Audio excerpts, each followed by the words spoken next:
Hello बच्चों, क्या हाल है? कैसे हो भाई?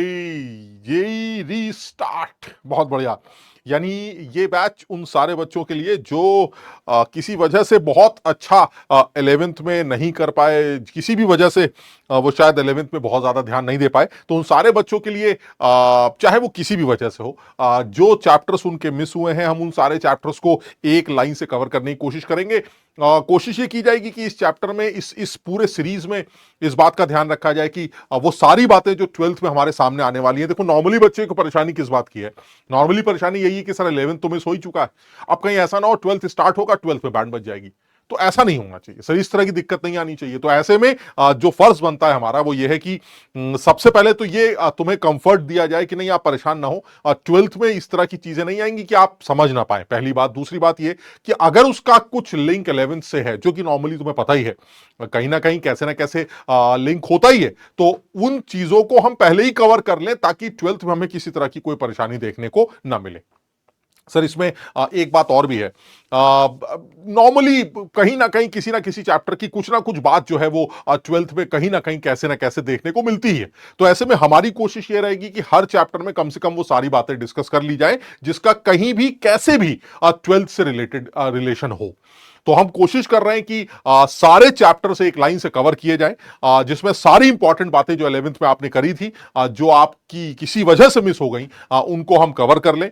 जो बच्चे इसको नए सिरे से करना चाहते हैं वो नए सिरे से कर सकते हैं। जो बच्चे ऑलरेडी 11th में कर चुके हैं इन सारी बातों को, उनको रिवीजन करना है तो वो रिवाइज भी कर सकते हैं। ये सारे इंडिविजुअल के ऊपर डिपेंड करेगा कि वो करना क्या चाहता है, लेकिन जो हमारा पर्पस है वो इस बैच का वो यही है कि भाई ये रीस्टार्ट है। भाई कुछ कमी थी, कुछ कमी रह गई, उस कमी को पूरा किया जाए और आगे बढ़ा जाए। तो हमारे फिजिकल केमिस्ट्री की अगर मैं बात करूं तो इस फिजिकल केमिस्ट्री में हम सबसे पहले सारे ही चैप्टर्स ऑलमोस्ट कवर करेंगे, लेकिन सबसे पहले मोल कॉन्सेप्ट के बारे में या some basic concepts of chemistry के बारे में बात करेंगे। हालांकि ये चैप्टर कई बार कई जगहों पर हमारे सामने आ चुका है, लेकिन फिर वही बोलूंगा कि किसी ना किसी वजह से तुमने इसको इग्नोर किया है। तो मेरा सजेशन ये है कि जिन बच्चों को ये चैप्टर आता है, ऑब्वियसली मैं इस लेक्चर में ऐसा कुछ बहुत मुश्किल या बहुत नया नहीं करना चाहता, क्योंकि कहीं ऐसा ना हो रीस्टार्ट बैच का भी बैकलॉग स्टार्ट हो जाए।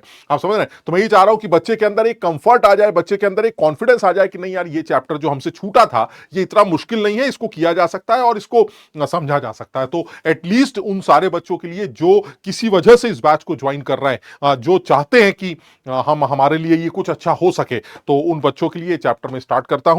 मैं बेसिक से ही इन सारी बातों को उठाऊंगा, लेकिन मैं कोशिश ये करूंगा कि आपको वो सारी बातों को समझाया जा सके जो जिसका यूज बहुत ज्यादा होता है। और तुम जानते हो, मोल कॉन्सेप्ट एक ऐसा चैप्टर है जिसमें ऑलमोस्ट हर बार हर चीज का इस्तेमाल किसी भी फिजिकल केमिस्ट्री के चैप्टर में आपको देखने को मिलता है।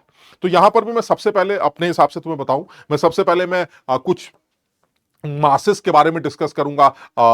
एटॉमिक मास क्या है, रिलेटिव एटॉमिक मास क्या है, एटॉमिक मास यूनिट क्या है। शुरू में जल्दी जल्दी ये डेफिनेशंस हमारे सामने आएंगी, और उसके बाद फिर मेन जो पोर्शन आएगा जिस पर सबसे ज्यादा कंसंट्रेट करना है तुम्हें, और वो है मोल और उन मोल्स की कैलकुलेशंस। यानी जो सबसे ज्यादा इंपॉर्टेंट वाला पोर्शन है जो आज की क्लास के लिए इंपॉर्टेंट है। अगर किसी भी बच्चे ने ये मोल की कैलकुलेशन सीख ली तो उसको मोल कॉन्सेप्ट से डर नहीं लगेगा, ये गारंटी है मेरी। लेकिन दिक्कत जानते हो क्या है? कि जिन बच्चों का भी ये बैकलॉग वाला सिचुएशन आ रहा है ना, ये बैकलॉग वाला सिचुएशन सिर्फ इसी पोर्शन का है कि सर मुझको मोल्स निकालने नहीं आते। तो देखो, वो आगे भी नहीं आएंगे अगर तुमने जो कहा जाए उसको याद नहीं किया।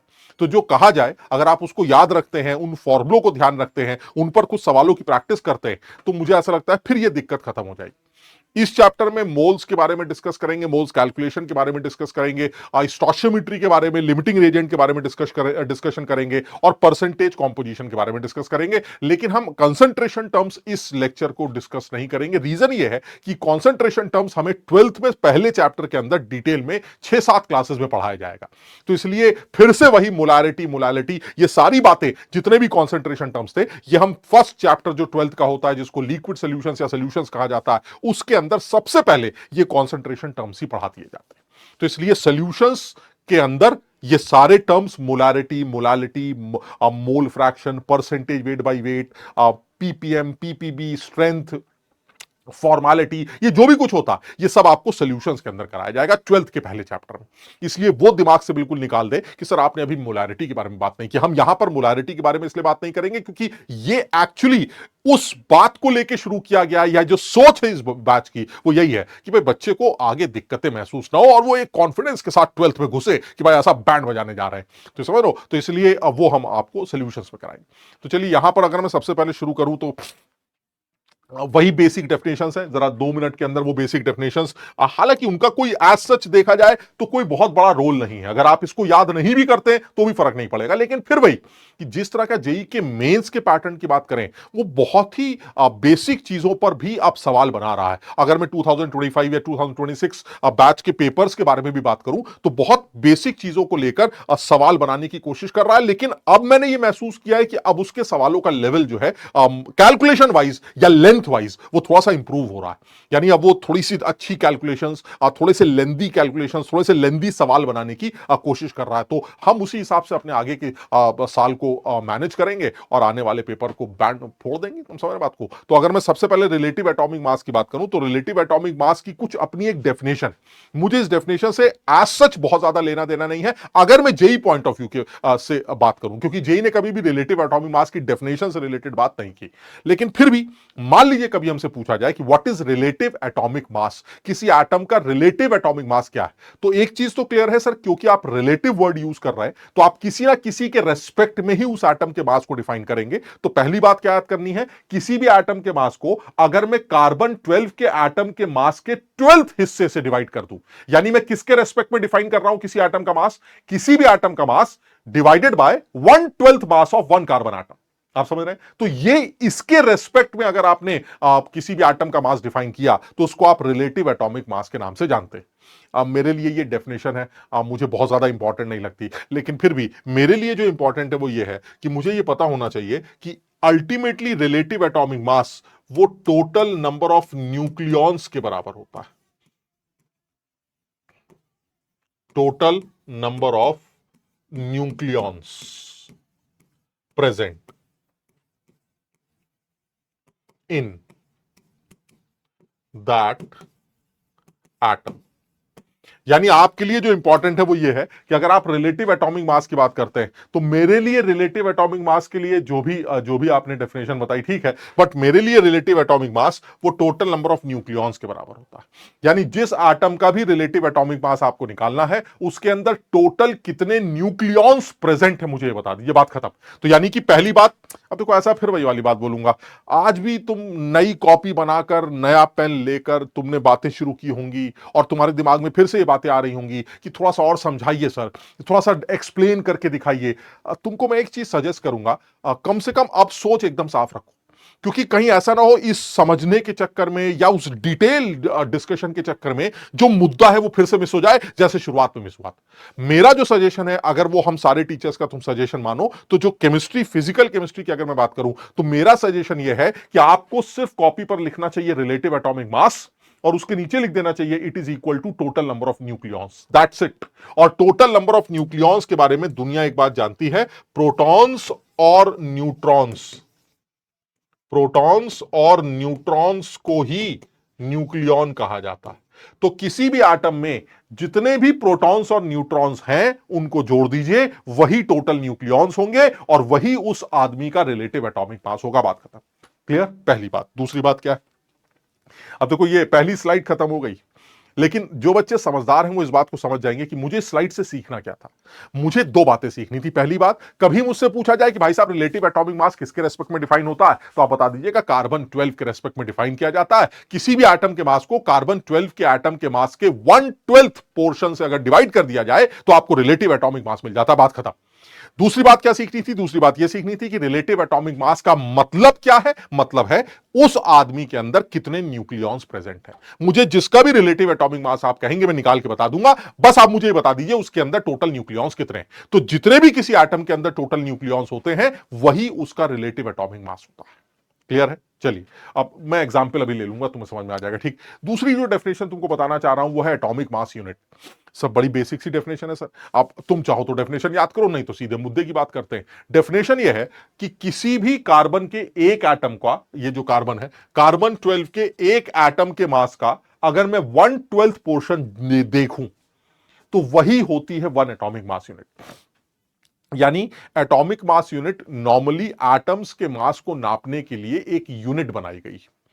सर क्या जरूरत है सर, अब किलोग्राम, क्विंटल, टन, दुनिया भर की यूनिट है अब मास को नापने के लिए, आपने जबरदस्ती एक नई यूनिट क्यों बनाई?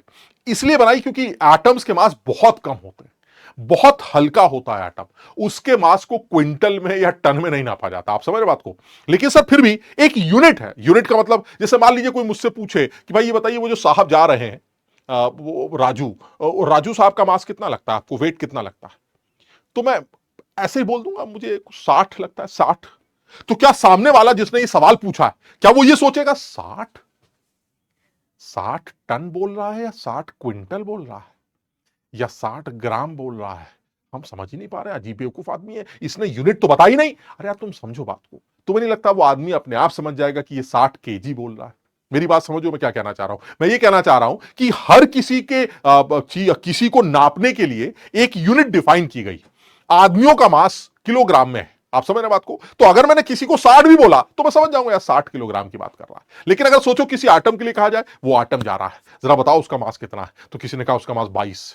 तुम कहोगे यार पता नहीं 22 क्विंटल है कि किलोग्राम है कि ग्राम है, न जाने, समझ में नहीं आ रहा है। आप समझिए, समझने वाले समझ जाएंगे यार ये 22 उस एटम का मास है, और एटम एक ऐसी चीज है जो दिखाई तक नहीं देती। इसका मतलब है एटम्स के मास को डिफाइन करने की एक नई यूनिट चाहिए। मुझे किलोग्राम, क्विंटल, टन से काम नहीं चलेगा, मुझे एक नई यूनिट बनाइए ताकि मैं अगर किसी चलते हुए एटम से भी बोल दूं कि भाई तू अपना वेट बता दे, और उसने गलती से मुझको बोल दिया भाई मेरा वेट 25 है, तो मैं अपने आप समझ जाऊं कि ये 25 क्या है, ग्राम है, किलोग्राम है, माइक्रोग्राम है या क्विंटल है।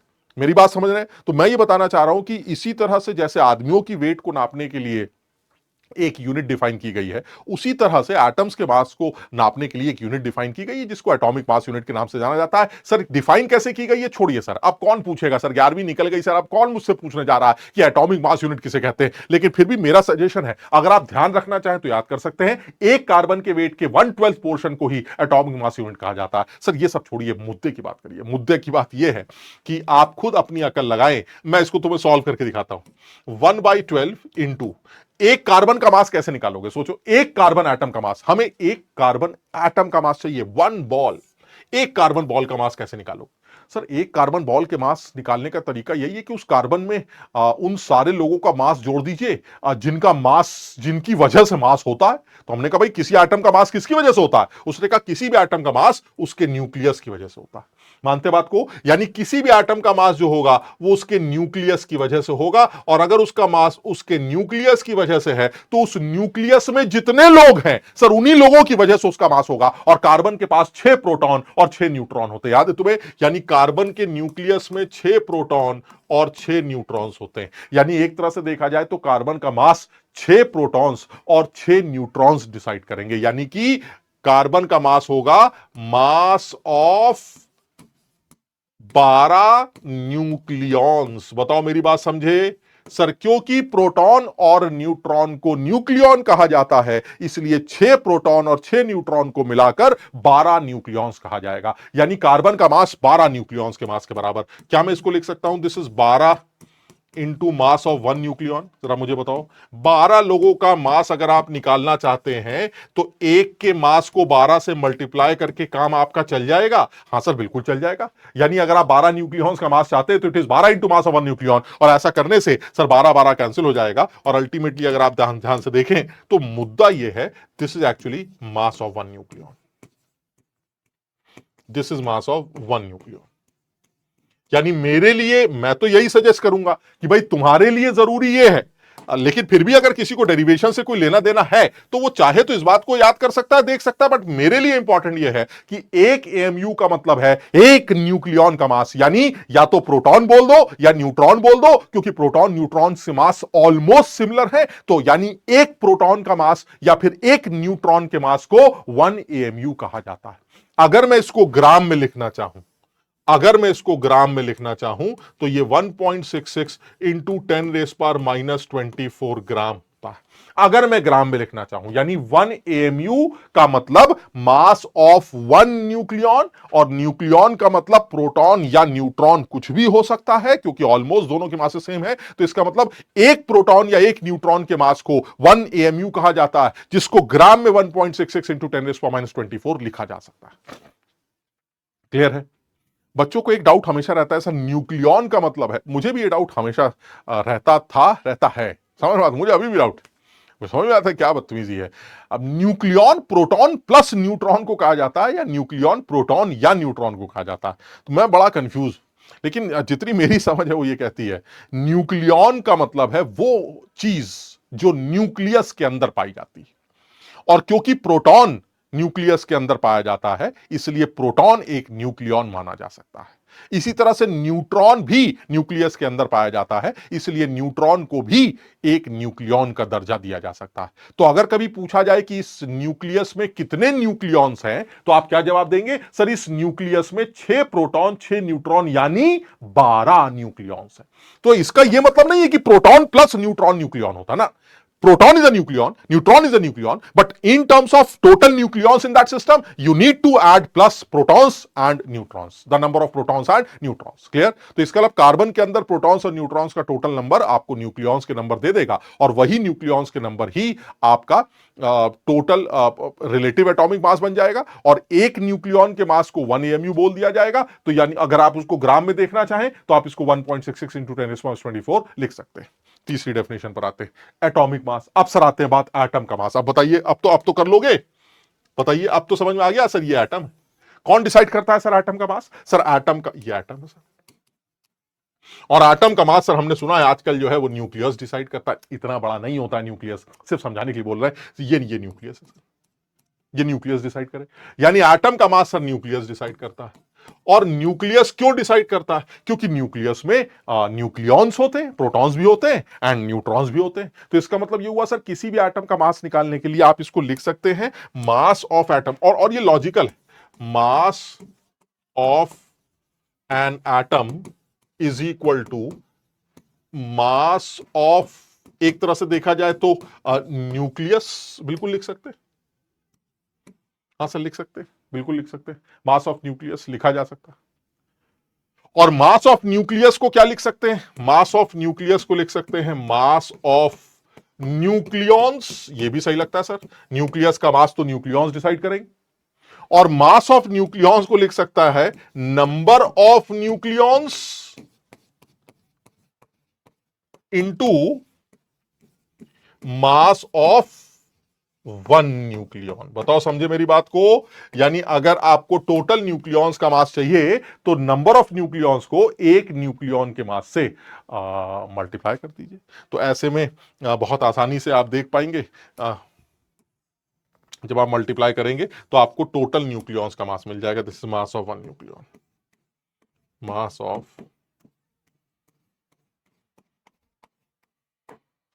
क्लियर है? अब तुम चाहो तो इसको थोड़ा सा तोड़ के लिख सकते हो, जरा बताओ नंबर ऑफ न्यूक्लियॉन्स क्या था? सर नंबर ऑफ न्यूक्लियॉन्स था रिलेटिव एटॉमिक मास, और मास ऑफ 1 न्यूक्लियन क्या होता है? सर मास ऑफ 1 न्यूक्लियन होता है 1 AMU। याद है एक न्यूक्लियन का मास 1 AMU के बराबर था, अभी बात हुई थी हमारी। इसका मतलब ये हुआ सर, ये देखिए एक न्यूक्लियन का mass of 1 nucleon is 1 AMU, और रिलेटिव एटॉमिक मास क्या था? रिलेटिव एटॉमिक मास की वैल्यू थी नंबर ऑफ न्यूक्लियॉन्स, यानी नंबर ऑफ न्यूक्लियॉन्स हमें पता चल जाएंगे, और एक न्यूक्लियन का मास हमें पता है, तो अगर मैं मल्टीप्लाई कर दूं तो मुझे टोटल न्यूक्लियॉन्स का मास पता चल जाएगा, और वही टोटल न्यूक्लियॉन्स का मास ही एटॉमिक मास होता है। क्लियर है? तो जैसे अगर मान लीजिए आपसे ऐसे ही एग्जाम्पल के तौर पे बात कर रहे हैं कि मुझे आप ऐसे एक सवाल ले लेते हैं,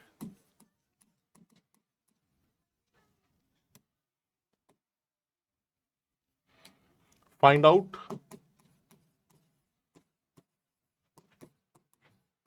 द एटॉमिक और मॉलिक्यूलर मास ऑफ, चलिए सर अलग अलग लोगों का मॉलिक्यूलर मास निकालते हैं। पहले आदमी का लेते हैं कार्बन, चलिए कार्बन का निकाल के देखते हैं, अलग से एक एक करके करते हैं, कार्बन का निकालते हैं। सर कार्बन का एटॉमिक मास कैसे निकलेगा? अरे भाई कार्बन का मास किसकी वजह से? सर न्यूक्लियॉन्स की वजह से। कार्बन में कितने न्यूक्लियॉन्स होते हैं? सर कार्बन में तो 12 न्यूक्लियॉन्स होते हैं। और एक न्यूक्लियॉन का मास कितना होता है? सर एक न्यूक्लियॉन का मास तो 1U होता है। तो इसका मतलब कार्बन का मास कितना हो गया? कार्बन के पास 12 न्यूक्लियॉन्स हैं, तो मास कितना होगा? 12U। क्लियर? और अगर कोई कहता है कि मुझे ग्राम में चाहिए, तो ग्राम में भी लिख सकते हैं, क्योंकि आपको पता है कि एक यू या 1 AMU को ग्राम में कन्वर्ट करने के लिए 1.66 इंटू 10⁻24 से मल्टीप्लाई कर देते हैं। क्लियर है? इसी तरह से मान लीजिए वो हमसे कहता है भाई, अब हम सादा नहीं निकालेंगे, सिर्फ तुम्हारे लिए कर रहे हैं, तुम अपने आप कर सकते हो। कैल्शियम कार्बोनेट ले लेते हैं, एक सोडियम ले लेते हैं, जैसा आपका दिल करे। तो अगर मान लीजिए मैं कैल्शियम कार्बोनेट का मास निकालना चाहता हूं, तो कैसे निकालूंगा? अरे सर समझिए बात को, कैल्शियम कार्बोनेट का मास किसकी वजह से? सर ये देखिए कैल्शियम कार्बोनेट में बना के दिखाता हूं। सर ये देखिए, ये कैल्शियम हो गया, ये कार्बन हो गया, ये 3 ऑक्सीजन हो गए। आप समझ रहे हैं? हम ऐसे सिर्फ समझाने के लिए बोल रहे हैं। Sir this is calcium carbonate, ये कैल्शियम कार्बोनेट है। यानी अगर आप तमीज से देखें तो दिस इज कैल्शियम, ये कार्बन, और ये 3 ऑक्सीजन, ये 3 ऑक्सीजन। सर इसका मास चाहिए आपको, इस कैल्शियम कार्बोनेट का मास कौन डिसाइड करेगा? अरे भाई किसी भी एटम, कोई भी मास कौन डिसाइड करता है? सर उसका न्यूक्लियस। सर ये इसका न्यूक्लियस इसका मास डिसाइड करेगा, इसका न्यूक्लियस इसका मास डिसाइड करेगा, इसका न्यूक्लियस इसका मास डिसाइड करेगा, इसका न्यूक्लियस इसका मास डिसाइड करेगा, और इसका न्यूक्लियस इसका मास डिसाइड करेगा। और न्यूक्लियस का मास कौन डिसाइड करेगा? यानी ये सब क्या है हमारे? सर ये सब हमारे न्यूक्लियस है sir, they all are nucleus. आप समझ रहे बात को? अलग अलग एटम्स के ये न्यूक्लियस हैं। यानी कहने का मतलब ये हुआ कि इन सब का मास कौन डिसाइड करेगा? सर इन सब का मास न्यूक्लियस डिसाइड करेगा। और न्यूक्लियस का मास कौन डिसाइड करेगा? सर न्यूक्लियस का मास तो न्यूक्लियॉन्स डिसाइड करेंगे। तो इसका मतलब ये हुआ सर, कैल्शियम के अंदर जितने भी न्यूक्लियॉन्स हैं वो कैल्शियम का मास डिसाइड करेगा, और कार्बन के अंदर जितने न्यूक्लियॉन्स हैं वो कार्बन का मास डिसाइड करेगा, और इन सब के टोटल न्यूक्लियॉन्स इसका टोटल मास डिसाइड करेंगे। तो क्या ये पता कर सकते हो कि इस पूरे कैल्शियम कार्बोनेट में टोटल न्यूक्लियॉन्स कितने हैं? हाँ सर पता चल जाएगा। तो फिर एक न्यूक्लियॉन का मास 1 AMU है, और उतने सारे न्यूक्लियॉन्स का मास खत्म। समझ रहे बात को? इसका मतलब ये हुआ सर, कैल्शियम के जो न्यूक्लियॉन्स हैं वो 40 होते हैं, 20 + 20 40 न्यूक्लियॉन्स, प्लस कार्बन के 12 जैसा कि हमने पढ़ा है, और ऑक्सीजन के 8 प्रोटॉन्स और 8 न्यूट्रॉन्स, यानी 16 न्यूक्लियॉन्स। यानी एक ऑक्सीजन में 16 है, और 3 ऑक्सीजन में 3 × 16। समझ रहे बात को? यानी कुल मिला के देखा जाए तो ये आपका 100 न्यूक्लियॉन्स होंगे।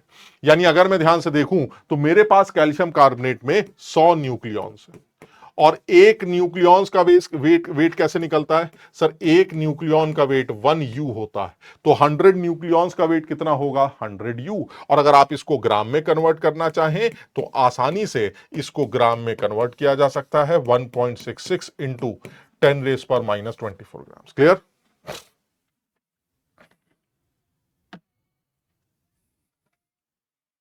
बिल्कुल इजी एकदम। यानी मैं, और इसी तरह से सोडियम की बात कर सकते हैं। अगर आप सोडियम की बात करें तो सोडियम की भी बात की जा सकती है। सोडियम को ध्यान से देखो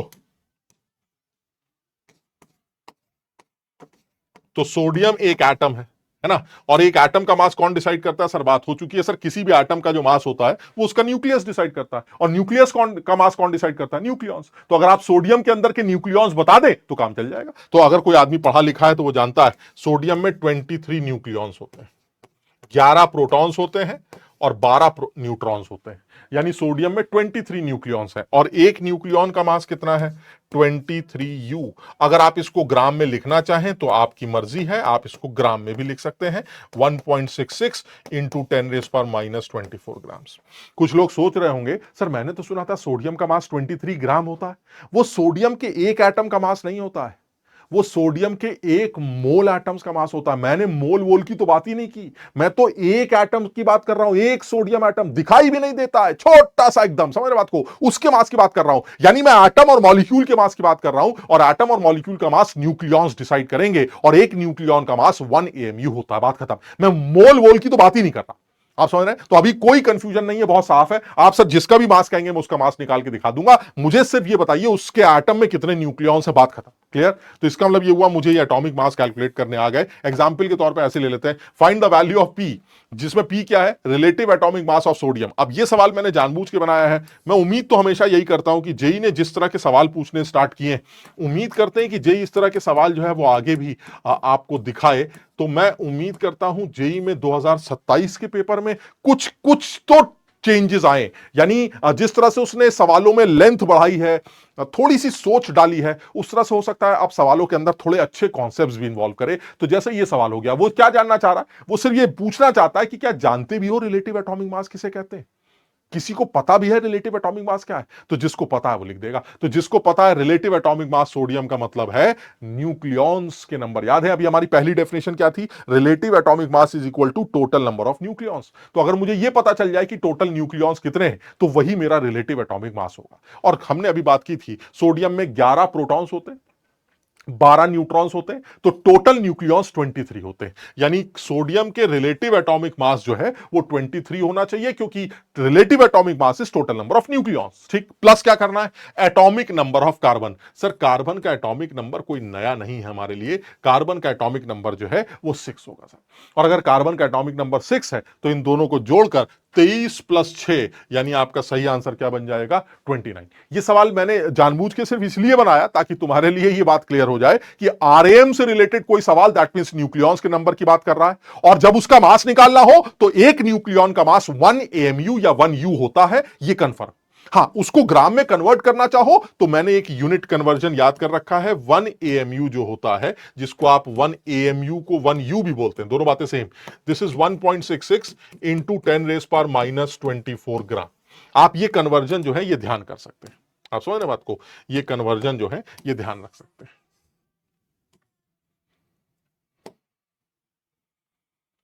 क्लियर? चलिए सर, और अब नेक्स्ट पॉइंट पर आते हैं। सवाल है, आप अपने हिसाब से कर सकते हैं सर। जैसे ये देखिए, find out the 5 molecules of weight of 5 molecules of C4H10।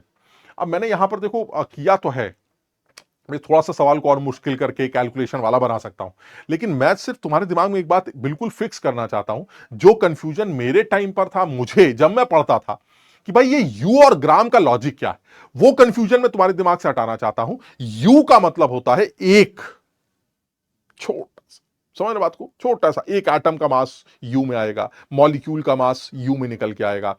अब ग्राम वर्ड जब यूज किया जाता है तो वो बड़ा हो जाता है। बड़ा मतलब अब ज्यादा लोग हैं। वो ज्यादा लोग कितने हैं वो अभी मैं तुम्हें बताऊंगा जब मैं मोल डिफाइन करूंगा। लेकिन एक चीज कंफर्म है, अगर आप 5 मॉलिक्यूल्स की बात करते हैं C4H10, तो एक चीज क्लियर सर, आंसर ये नहीं हो सकता। ऐसे समझाने के बोल रहा हूं सर, ये आंसर नहीं हो सकता। इसलिए नहीं हो सकता क्योंकि सर ये बहुत बड़ा नंबर है सर। 58 ग्राम, समझते हैं आप? 58 ग्राम सर उठाने में आपको लगता है कि C4H10 के मॉलिक्यूल अगर आप हाथ में लेते हैं तो वो 58 ग्राम के दिखाई देंगे सर? मॉलिक्यूल तो आंखों से दिखाई नहीं देते सर। 5 मॉलिक्यूल हाथ में रखेंगे तो वेट का पता ही नहीं चलेगा, तो वो 58 ग्राम तो ही ना हो सकता।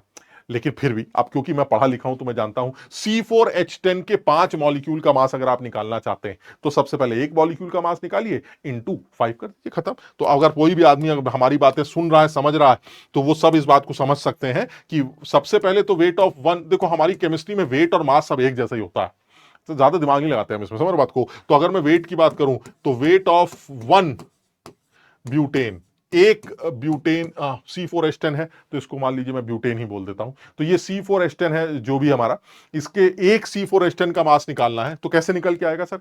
एक C4H10 में 4 कार्बन है, तो 4 कार्बन का मास कौन डिसाइड करेगा सर? उसके न्यूक्लियॉन्स। और एक कार्बन में कितने न्यूक्लियॉन्स होते हैं सर? 12। तो 4 कार्बन में कितने होंगे? तो 4 में होंगे 12 इंटू 4, ये न्यूक्लियॉन्स होंगे। चलिए ठीक है, प्लस 10 हाइड्रोजन है सर। एक हाइड्रोजन में एक प्रोटॉन होता है सर, यानी एक ही न्यूक्लियॉन होता है, तो 10 हाइड्रोजन में 10 न्यूक्लियॉन्स होंगे, तो सर 10 इंटू 1, यानी कुल मिला के देखें तो ये 58 क्या है सर? ये 58 न्यूक्लियॉन्स होंगे C4H10 में। और एक न्यूक्लियॉन का वेट क्या होता है सर? यू होता है, 1 यू। तो फिर 58 का वेट क्या होगा? 58 यू। यानी एक चीज तो क्लियर है सर, एक C4H10 का वेट 58 यू होगा। क्लियर? तो अगर आपको 5 का निकालना है तो कैसे निकलेगा सर? मल्टीप्लाई कर दीजिएगा। वेट ऑफ 5 मॉलिक्यूल्स, 5 मॉलिक्यूल्स का वेट कितना आएगा? तो 5, 5 ही है ना, हाँ, 5 इंटू 58 कितना आ जाएगा? 8 5 40, 4 290 यू। सर ये 290 यू जो है आ जाएगा, जो कि आंसर ही नहीं है। सही कर रहे हैं, तो इसको 5 की जगह कुछ और कर दो। 5 की जगह यार ये मल्टीप्लाई देख लेना, 5 8 द 40, 4 5 5 द 25, 4 29। ठीक, तो इसको 5 की जगह कुछ और कर लेते हैं यार, 10 कर लेते हैं ना, ये ज्यादा सही है। 10 मॉलिक्यूल्स, तो अब आंसर क्या आ जाएगा? 580। क्लियर है? समझ रहे बात को?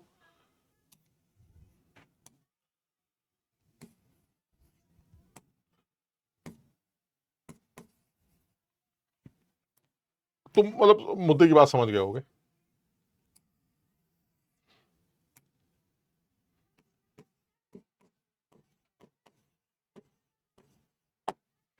क्लियर है,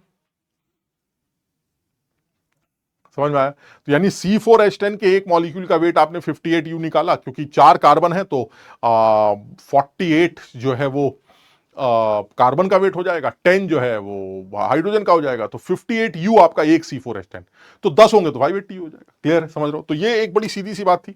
नेक्स्ट जो चीज है जो बच्चों के लिए आगे भी हमारे सामने आती है, आगे के लिए भी हमारे लिए इंपॉर्टेंट है, उसके बारे में बात कर रहे हैं, वो है कई बार सवालों में देखने को मिलता है वो वैलेंस इलेक्ट्रॉन से रिलेटेड बातें करता है। तो मैं ज्यादा डिटेल में नहीं जाऊंगा और उल्टी सीधी बातें भी नहीं करूंगा। जो सेट दिखता है और जो पूछ सकता है, मैं उन्हीं के बारे में बात कर रहा हूं। मुझे इन चारों एलिमेंट्स के वैलेंस इलेक्ट्रॉन्स का आइडिया होना चाहिए। आप समझ रहे हैं। तो अगर मैं हाइड्रोजन की बात करूं तो वैलेंस इलेक्ट्रॉन्स का मतलब है आउटर इलेक्ट्रॉन्स। ये इनऑर्गेनिक केमिस्ट्री में आप पढ़ते भी हैं, दे आर आउटर इलेक्ट्रॉन। जो आउटर शेल के इलेक्ट्रॉन्स हैं उन्हें ही हम वैलेंस इलेक्ट्रॉन्स कहते हैं। तो अगर मैं कार्बन हाइड्रोजन की बात करूं तो हाइड्रोजन के जो वैलेंस इलेक्ट्रॉन्स हैं वो कितने हैं? हाइड्रोजन का वैलेंस इलेक्ट्रॉन 1 है। अगर आप कार्बन की बात करें तो कार्बन का वैलेंस इलेक्ट्रॉन, कार्बन का कॉन्फ़िगरेशन 2,4 है। अगर आप नाइट्रोजन की बात करें तो नाइट्रोजन का कॉन्फ़िगरेशन 2,5 है। अगर आप ऑक्सीजन की बात करें तो ऑक्सीजन का कॉन्फ़िगरेशन 2,6 है। तो अगर आप वैलेंस इलेक्ट्रॉन्स की बात कर रहे हैं तो जो वैलेंस इलेक्ट्रॉन्स निकल के आएंगे वो वैलेंस इलेक्ट्रॉन्स होंगे आपके आउटर शेल के इलेक्ट्रॉन्स। और जो आउटर शेल इलेक्ट्रॉन्स है, यहां तो देखो एक ही है तो बात ही खत्म हो गई। यहां बाहर वाले शेल में 4 है, यहां बाहर वाले शेल में 5 है, और यहां बाहर वाले शेल में 6।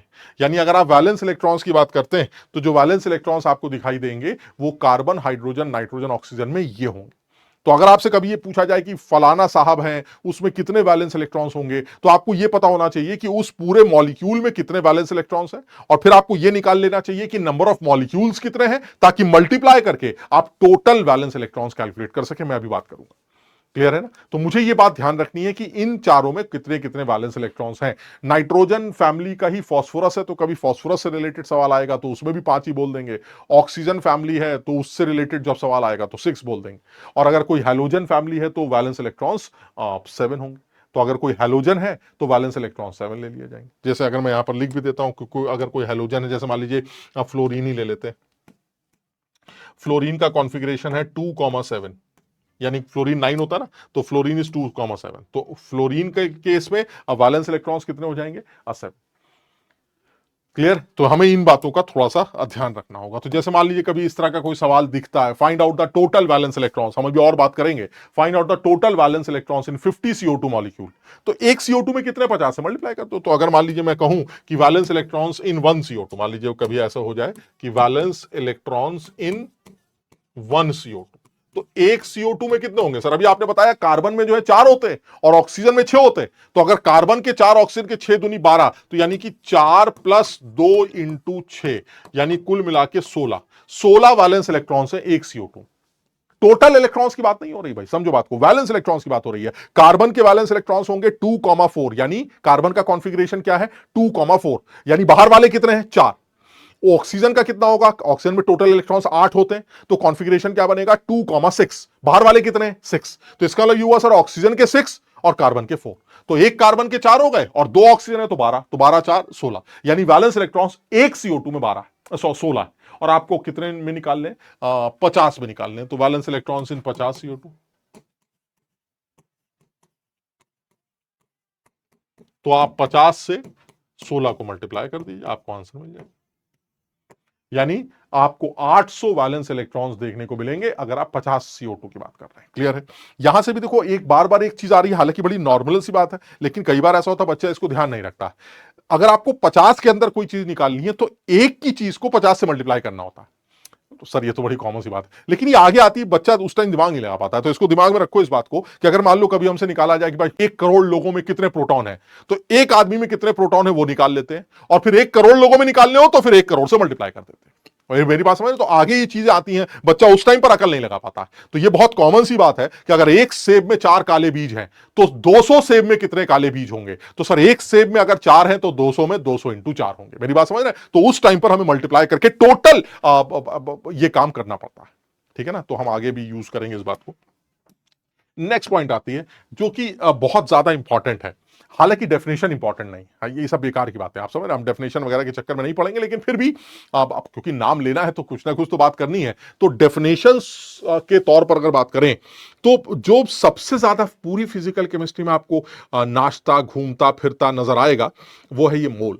अब हर जगह आपको ये दिखाई देगा मोल क्या है, मोल क्या है, आप समझ रहे बात को, 10 मोल, 2 मोल, 2.5 मोल, 4.25 मोल, ये आपको हर जगह देखने को मिलेगा। तो बच्चों को एकदम क्लियर होना चाहिए कि सर मोल क्या है। पहले बात तो एक ठीक है, आप कुछ है ना, लेकिन वो निकाले कैसे जाते हैं वो ज्यादा इंपॉर्टेंट है, आप समझ रहे। तो वो जो कमियां तुमने लास्ट ईयर या 11th के तैयारी में देखी है या जो तुमने की है वो यही है कि आपने कुछ कुछ बातों को समझा नहीं है, या ज्यादा समझने के चक्कर में जो मेन क्रक्स है उस बात का वो आपने छोड़ दिया। जैसे मैंने अभी बार बार बोला कि जरूरी नहीं है कि आपको पता हो कि रिलेटिव एटॉमिक मास होता क्या है, लेकिन यह ज्यादा जरूरी है कि रिलेटिव एटॉमिक मास का मतलब टोटल नंबर ऑफ न्यूक्लियॉन्स होता है। तो अगर कोई भी समझदार बच्चा होगा अब यह गलती नहीं करेगा, वो इन बातों को ही नोट करके रट डालेगा कि भाई साहब आप मुझको रिलेटिव एटॉमिक मास किसी भी आइटम का पूछेंगे तो मैं सिर्फ एक ही चीज ढूंढूंगा, उसके अंदर न्यूक्लियॉन्स कितने हैं, यानी प्रोटॉन्स एंड न्यूट्रॉन्स का टोटल नंबर कितना है। तो जितना भी प्रोटॉन्स न्यूट्रॉन्स का टोटल नंबर होगा वही रिलेटिव एटॉमिक मास होगा। क्लियर? तो मैं ये बताना चाह रहा हूं, आप कम से कम यार मुद्दा समझो, और ये बात को आप आगे 12th में भी ध्यान रखिएगा कि भाई टीचर समझा रहा है, बहुत डिटेल में जा रहा है, सारी बातें सही हैं, आपने समझने की कोशिश की, आपके समझ में भी आ रहा है, बट यार सब कुछ करने के बाद तो एक निचोड़ आता है ना कि देखो ये है इसका मतलब है। वो निचोड़ अगर आपने ध्यान नहीं रखा तो फिर वो चीजें धीरे धीरे करके बैकलॉग में चली जाती हैं और सब गड़बड़ हो जाता है, आप समझ रहे हैं। तो निचोड़ याद रखना है। वैसे आप जैसे ये मोल, बहुत सारे लोगों ने, बहुत सारे सर हमने जब पढ़ा था बहुत डिटेल में पढ़ाया गया था सर, पता नहीं क्या क्या समझाया गया था, ये होता है वो होता है, दुनिया भर की बातें हम भी देखे सर, क्या क्या लिख के ले आए आप। लेकिन मुद्दा ये नहीं है, हमें मोल याद रखना है, और वो याद रखना है कि वो निकाला कैसे जाता है। डेफिनेशन की फिर भी अगर बात करें तो मोल की डेफिनेशन ये कहती है कि एक मोल किसी भी सब्सटेंस का, अगर आप किसी भी सब्सटेंस के 1 मोल की बात करें तो किसी भी सब्सटेंस का 1 मोल वो अमाउंट है जिस अमाउंट में उस सब्सटेंस की उतनी एंटिटीज एग्जिस्ट करेंगी जितनी 12 ग्राम कार्बन के अंदर कार्बन के एटम्स होते हैं। हमने का मतलब कह रहा देखिए ऐसा है, अगर आपको किसी भी चीज का 1 मोल डिफाइन करना है तो 1 मोल का मतलब है कार्बन 12 के 12 ग्राम सैंपल लेके आइए, यानी कोयले का आप 12 ग्राम का एक सैंपल लेके आइए, 12 ग्राम कोयला ले आइए, उसमें कार्बन के एटम्स होंगे, बहुत सारे कार्बन के एटम्स होंगे, तो जितने भी कार्बन के एटम्स होंगे उस नंबर के बराबर आप किसी भी चीज को डिफाइन करिए वो 1 मोल मानी जाएगी। समझो, समझ लो बात को, यानी 12 ग्राम कार्बन में जितने भी कार्बन के एटम्स होते हैं उतने नंबर के बराबर कोई भी चीज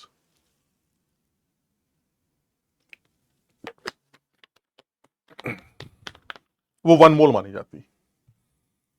तो मैंने कहा भाई ठीक है, ये बताइए 12 ग्राम कार्बन में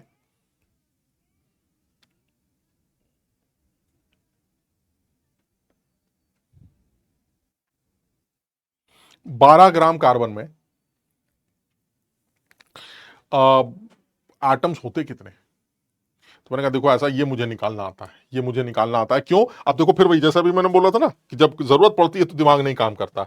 अब जरा समझना, ये 12 ग्राम का सैंपल, 12 ग्राम कार्बन, ठीक है। अब इस 12 ग्राम कार्बन को ऑब्वियसली कार्बन के एटम्स ने मिलकर बनाया होगा, तो ये कार्बन के एटम्स है बहुत सारे। अब तुम इसमें केमिस्ट्री मत लगाना, बस अपनी थोड़ी सी अकल लगाना, बस ये कार्बन, ये कार्बन एटम। अब अगर मैं आपसे पूछूं ये बताइए इस 12 ग्राम के टोटल सैंपल में कार्बन के कितने एटम्स है, तो ये कैसे निकालोगे? क्या क्या करा तुमने बचपन में, चौथी क्लास में, तीसरी क्लास में, जब इस तरह के सवाल आते थे कि पूरा बक्सा 12 ग्राम का है और इस बक्से में कितने सेब पड़े हैं, तो कैसे निकालते थे? सर टोटल बक्से के वेट को एक सेब के वेट से डिवाइड कर देते थे, हमें नंबर ऑफ कार्बन एटम्स पता चल जाए, खत्म हो गया। यानी कि अगर आपको नंबर ऑफ कार्बन एटम्स निकालने हो तो number of carbon atoms is equal to कितने आएंगे, total weight of sample, total weight, और किससे डिवाइड कर देंगे सर टोटल वेट को? टोटल वेट को वेट ऑफ 1 कार्बन से।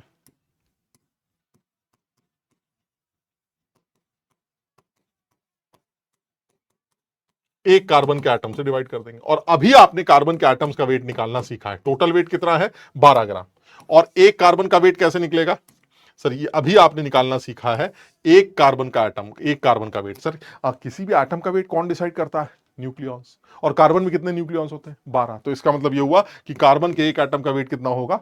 12 यू। समझ रहे बात को? 12 यू। लेकिन अब इसमें गड़बड़ क्या है? गड़बड़ ये सर ऊपर ग्राम है नीचे यू है, ये क्या बात होती है सर? ऐसे कैसे कैंसिल होगा? तो इसको ग्राम में कन्वर्ट कर लेंगे और तुम्हें ग्राम में कन्वर्ट करना सिखाया, याद है? यानी कार्बन के एक एटम का वेट 12 न्यूक्लियॉन्स के वेट के बराबर होगा और 12 न्यूक्लियॉन्स का वेट 12 यू होता है, जिसको ग्राम में लिखना चाहे तो ऐसे लिख सकते हैं। अब इससे फायदा क्या है सर? ग्राम ग्राम कैंसिल हो जाएंगे, अब यूनिट हट जाएगी सर, और 12 से 12 कैंसिल हो जाएगा। अब आप इसको ध्यान से देखेंगे तो this will be 1 upon 1.66 into 10⁻⁻24 आएगा, जिसको अगर और तमीज से लिखें तो ये आ जाएगा 10 अपॉन, थोड़ा सा तुम मैथ्स के स्टूडेंट हो, थोड़ा बहुत गणित तो तुम भी समझ ही रहे होगे, मैं ऐसी कलाकारी कर रहा हूं। दिस इज 1.66, क्लियर है? थोड़ा सा तमीज से लिखें तो दिस इज 6.022 इंटू 10⁻23, जिसको अवागाड्रो नंबर के नाम से जाना जाता है। This is Avogadro number, clear है? यानी कहने का मतलब ये हुआ कि अगर आपसे पूछा जाए भाई 12 ग्राम कार्बन में कितने कार्बन के एटम्स हैं, तो 12 ग्राम कार्बन में कार्बन के अगर एटम्स लिखना चाहते हैं,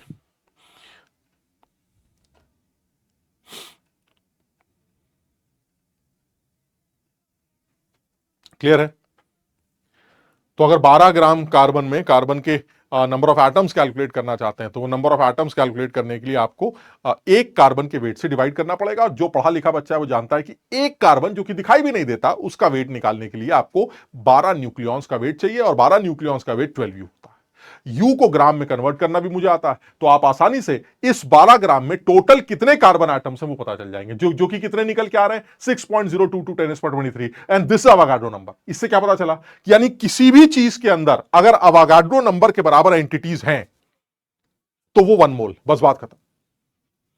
अब देखो कई बार किताबों में ये जो वर्ड मैं यूज कर रहा हूं ना, एंटिटीज, ये लिखा मिलता है। मैं तुम्हें बताऊं, मैं इसलिए इसको जनरल वर्ड बनाना चाहता हूं, हालांकि बच्चों को थोड़ा सा कंफ्यूज करता है, बट मैं जब एक बात बोलता हूं फिर भाई ये जो याद नहीं करता उसको समझ में नहीं आता। एंटिटी में जब वर्ड होता है, ये जो वर्ड है एंटिटी, इसका मतलब है जिस चीज का सैंपल है, जिस चीज का सैंपल, जिस चीज का भी सैंपल होगा वही एंटिटी के नाम से जाना जाएगा। जैसे मैं बताता हूं, जैसे मान लीजिए कार्बन एटम, बल्कि ऐसे नहीं लिखते,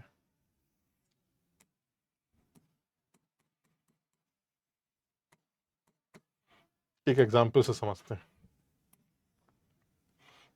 मान लीजिए मैं आपसे कहूं कि भाई मेरे पास ये sample 10 gram H2O, this is a sample, मेरे पास 10 ग्राम H2O का सैंपल है। तो इसका मतलब यहां पर अगर मैं एंटिटी वर्ड यूज करता हूं, तो एंटिटी वर्ड क्या है? एंटिटी क्या होगी इसके अंदर? एंटिटी है वाटर। क्या है ये? एटम है या molecule? Sir water molecule. Water molecule मेरी एंटिटी, जिस चीज का भी सैंपल है वही एंटिटी। जैसे और एग्जांपल ले लेते हैं, मान लीजिए मैंने ये ले लिया कि भाई मेरे पास ये सैंपल है, ये मान लीजिए है 50 ग्राम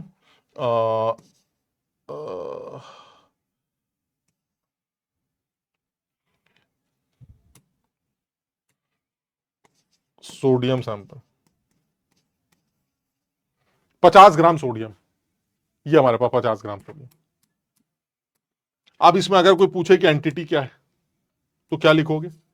एंटिटी का नाम क्या है? जिस चीज का भी सैंपल है। सैंपल किसका है?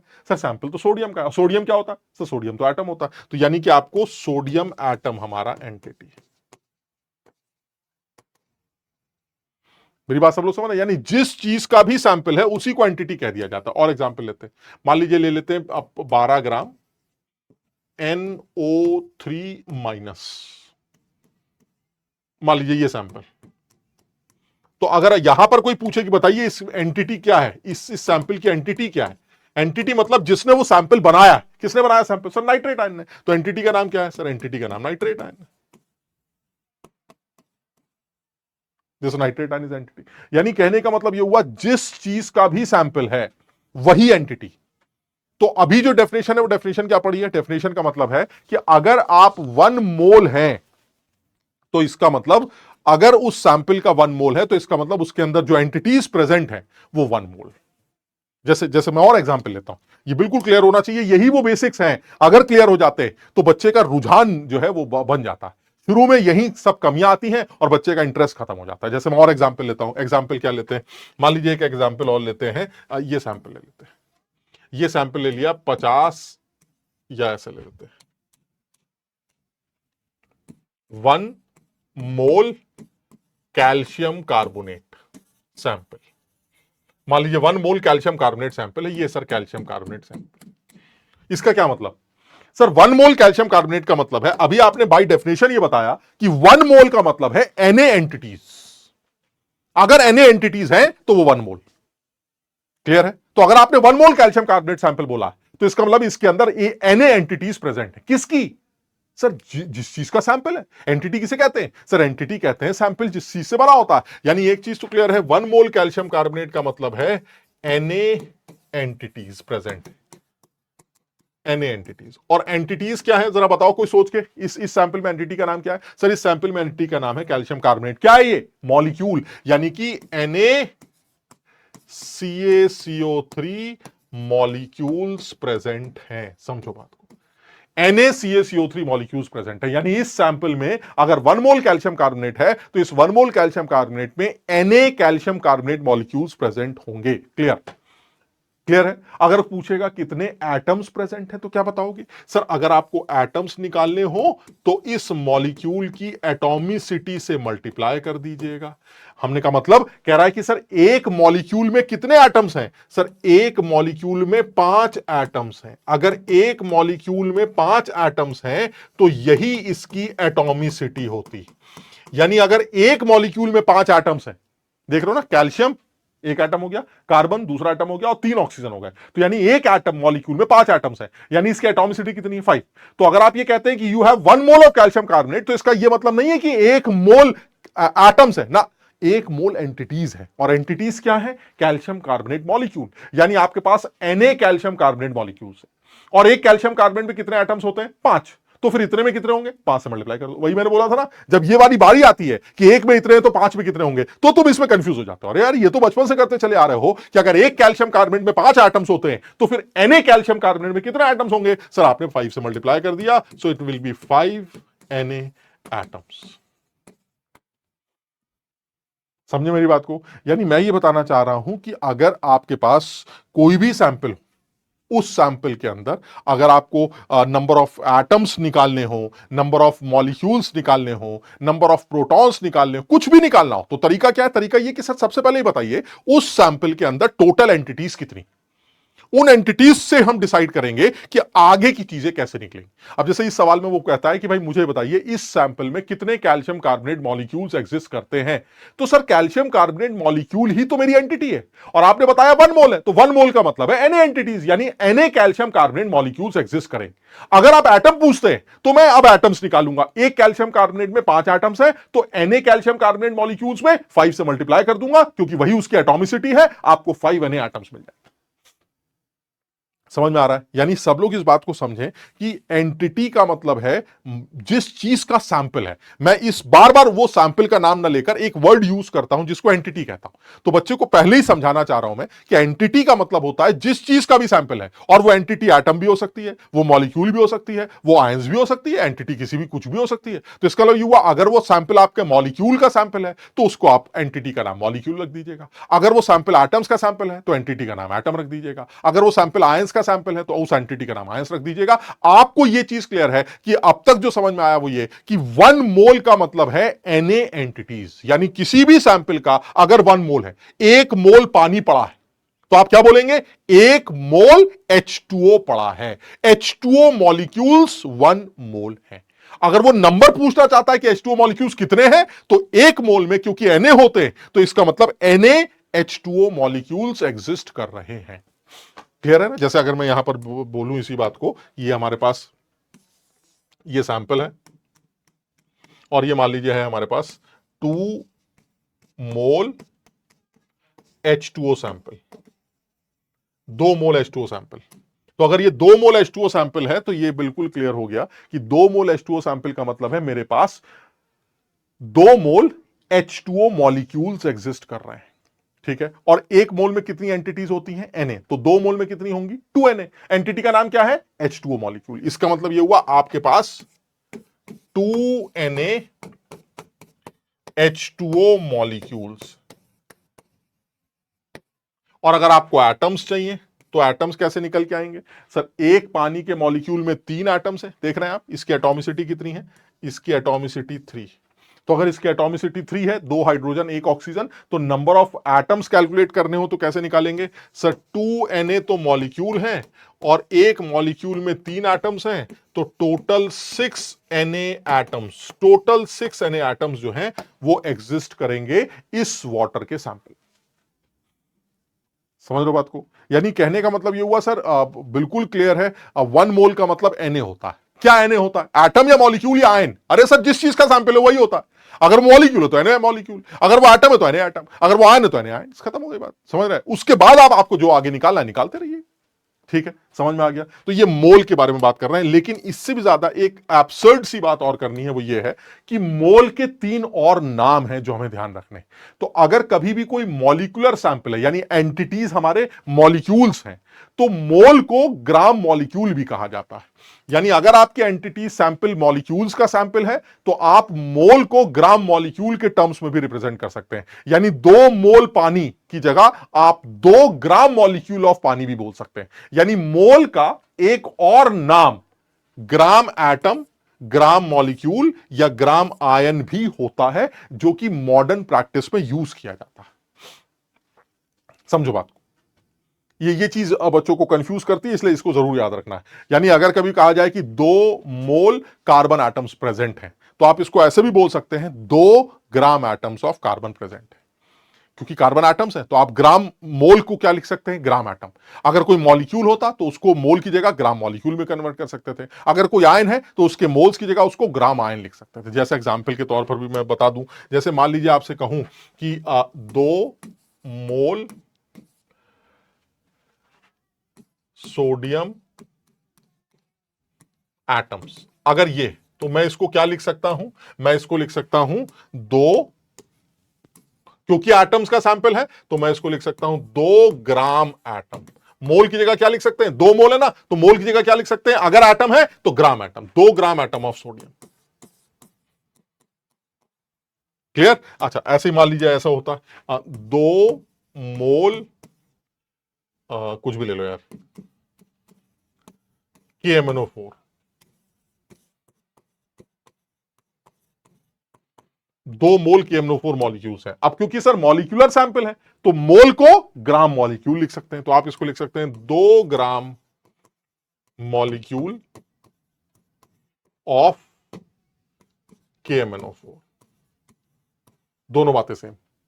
इसी तरह से अगर मान लीजिए कोई आयंस का सैंपल है, आयंस का सैंपल मान लीजिए ऐसे ले लेते हैं 2 मोल नाइट्रेट आयन। तो आजकल इसको ऐसा भी लिखा जाता है, कैसे सर? क्योंकि आयंस का सैंपल है और मोल है, तो 2 ग्राम आयन ऑफ नाइट्रेट। मेरी बात समझ ना? तो मैं ये बताना चाह रहा हूं, ये थोड़ा सा एब्सर्ड सा है, लेकिन कई बार बच्चे जल्दबाजी में गलत कर देते हैं। सवाल पूछता है ग्राम एटम निकालो, और बच्चा सोचता है ग्राम एटम्स का मतलब है नंबर ऑफ ग्राम्स निकालने, जबकि ग्राम और एटम अगर एक साथ लिख गया, आप समझ रहे हैं, ग्राम और एटम अगर एक साथ लिख गया तो क्या बन गया? ग्राम के साथ एटम आ गया तो क्या बन गया सर? मोल बन गया। ग्राम के साथ मॉलिक्यूल लिख दिया तो क्या बन गया? मोल बन गया। और अगर ग्राम के साथ आयन लिख दिया तो क्या बन गया? मोल बन गया। अब देखने में भले ही बुरा लगे, लेकिन होता है। ग्राम एटम को भी मोल कहते हैं, ग्राम मॉलिक्यूल को भी मोल कहते हैं, ग्राम आयंस को भी मोल कहते हैं। अगर एटम्स का सैंपल है तो ग्राम एटम मोल बन जाएगा, मॉलिक्यूलर सैंपल है तो ग्राम मॉलिक्यूल को मोल बोल देंगे, और अगर आयनिक सैंपल है तो ग्राम आयंस को मोल बोल देंगे। ये मॉडर्न प्रैक्टिस में यूज किया जाता है, इस बात को भी ध्यान रखना पड़ सकता है। ठीक, चलिए और बात करते हैं।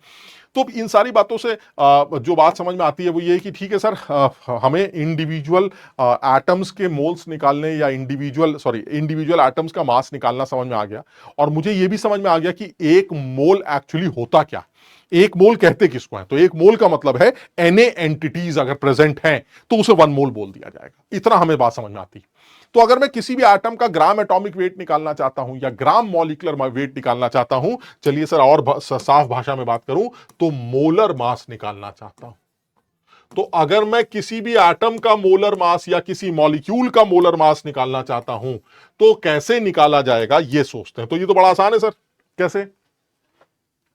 ये इसलिए आसान है क्योंकि मुझे एक एटम का मास निकालना आता है, और मोलर मास का मतलब होता है मास ऑफ 1 मोल, और 1 मोल में कितने लोग होते हैं ये मुझे पता, तो मैं मल्टीप्लाई करके आसानी से ग्राम एटॉमिक मास या ग्राम मोलर मास कैलकुलेट कर सकता हूं। यानी अगर मैं मोलर मास की बात करूं तो this is mass of 1 mole, mass of 1 मोल, 1 मोल का मास।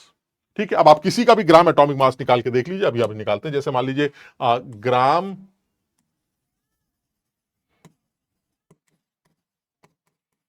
एटॉमिक मास ऑफ, मान लीजिए किसी का कार्बन का ही निकालते हैं, चलो कार्बन का ग्राम एटॉमिक मास निकालते हैं। कैसे निकाला जाएगा सर? इसका मतलब है आप ये जानना चाहते हैं कि कार्बन के 1 मोल का मास कैसे निकलेगा, यही तो इसका मतलब है।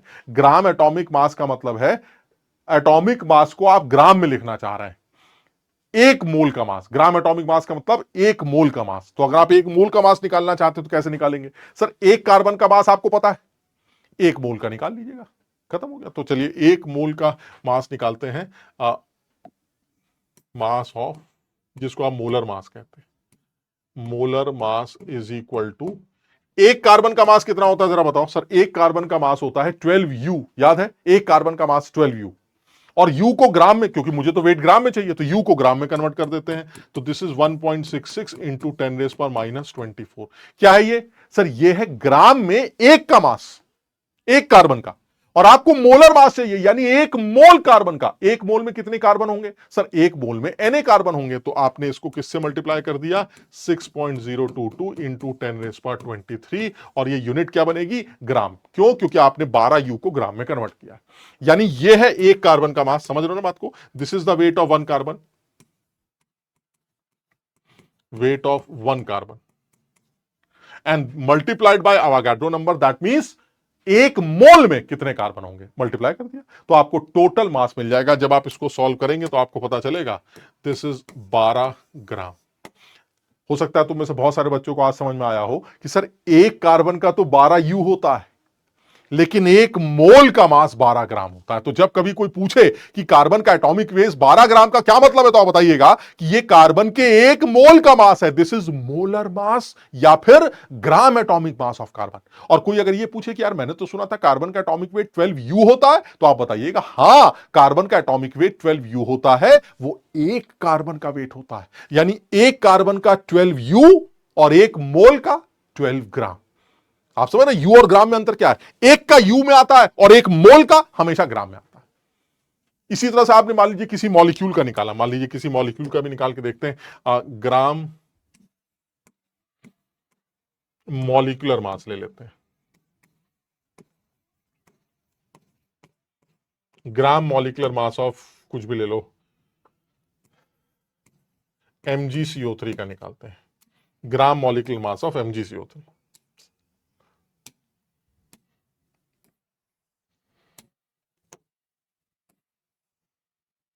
कैसे निकल के आएगा gram molecular mass of MgCO3? Sir एक MgCO3 का मास बता दीजिए, मैं 1 मोल से के नंबर से मल्टीप्लाई कर दूंगा सर।